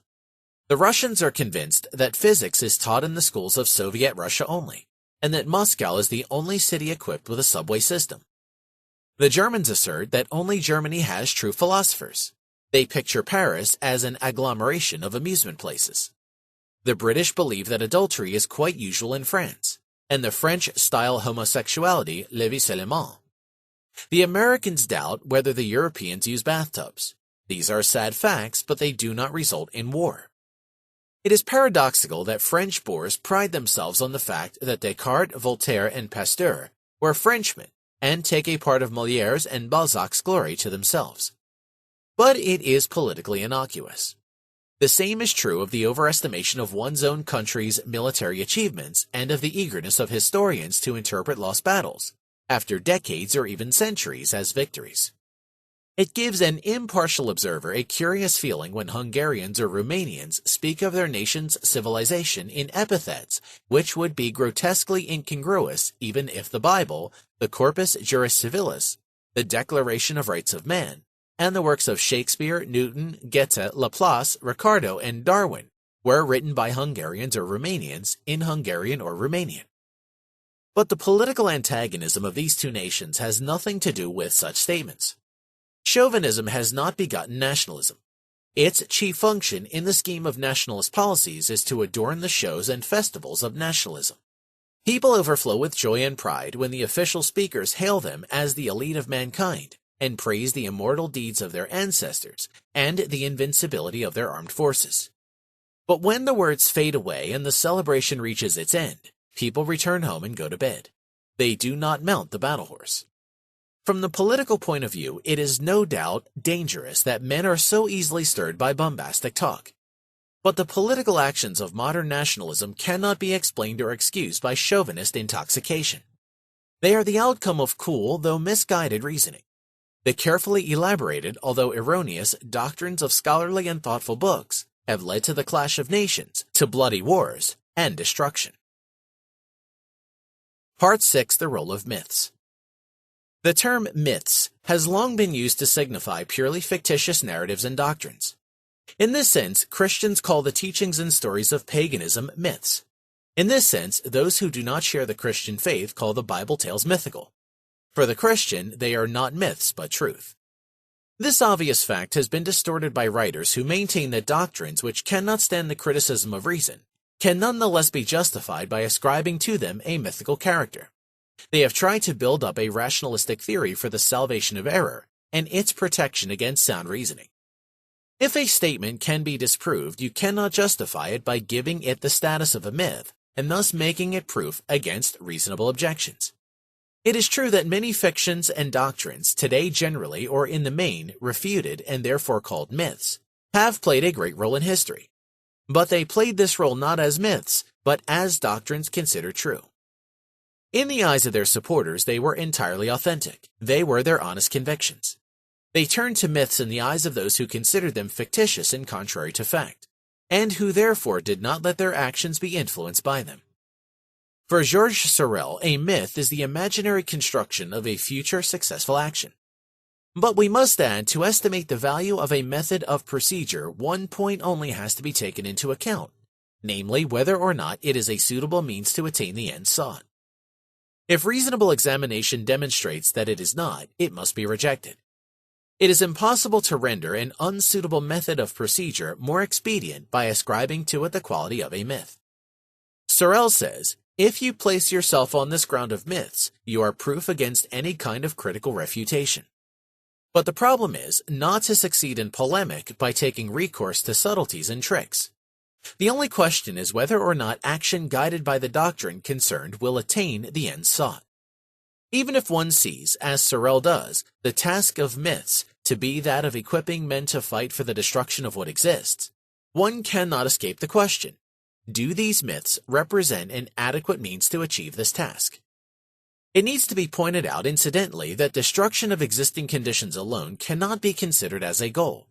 It is necessary to build up something new in the place of what is destroyed. If it is proved by reasonable demonstration that socialism as a social system cannot realize what people wish or expect to realize through it, or that the general strike is not the appropriate means for the attainment of socialism, you cannot change these facts by declaring, as Sorel did, that socialism and the general strike are myths. People who cling to socialism and the general strike wish to attain certain aims through them. They are convinced that they will succeed by these methods. It is not as myths, but as doctrines considered to be correct and well-founded, that socialism and the general strike are supported by millions of men. Some freethinkers say Christianity is an absurd creed, a myth, yet it is useful that the masses should adhere to the Christian dogmas. But the advantage that these freethinkers expect depends upon the masses actually taking the Gospels as truth. It could not be attained if they were to regard the commandments as myths. Whoever rejects a political doctrine as wrong agrees with the generally accepted terminology in calling it a myth. But if he wants to profit from a popular superstition in order to attain his own ends, he must be careful not to disparage it by calling it a myth openly. For he can make use of this doctrine only so long as others consider it to be truth. We do not know what those princes of the 16th century believed who joined the religious Reformation. If not sincere conviction but the desire for enrichment guided them, then they abused the faith of other people for the sake of their own selfish appetites. They would have prejudiced their own interests, however, if they had called the new creed mythical. Lenin was cynical enough to say that revolutions must be achieved with the catchwords of the day. And he achieved his own revolution by affirming publicly, against his better conviction, the catchwords that had taken hold of public opinion. Some party leaders may be capable of being convinced of the falsehood of their party's doctrine, but doctrines can have real influence only so far as people consider them right. Socialism and interventionism, etatism and nationalism are not myths in the eyes of their advocates, but doctrines indicating the proper way to the attainment of their aims. The power of these teachings is based on the firm belief of the masses that they will effectively improve their lot by applying them. Yet they are fallacious.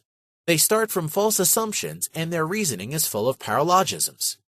Those who see through these errors are right in calling them myths. But as long as they do not succeed in convincing their fellow citizens that these doctrines are untenable, the doctrines will dominate public opinion, and politicians and statesmen will be guided by them. Men are always liable to error. They have erred in the past. They will err in the future. But they do not err purposely. They want to succeed, and they know very well that the choice of inappropriate means will frustrate their actions. Men do not ask for myths, but for working doctrines that point the right means for the end sought. Nationalism in general, and Nazism in particular, are neither intentional myths nor founded or supported by intentional myths. They are political doctrines and policies, though faulty, and are even scientific in tint. If somebody were prepared to call myths the variations on themes like, "We are the salt of the earth," or "We are the chosen people," in which all nations and castes have indulged in one way or another, we should have to refer to what has been said about chauvinism. This is music for the enchantment and gratification of the community, mere pastime for the hours not devoted to political business. Politics is activity and striving toward aims. It should not be confused with mere indulgence in self-praise and self-adulation.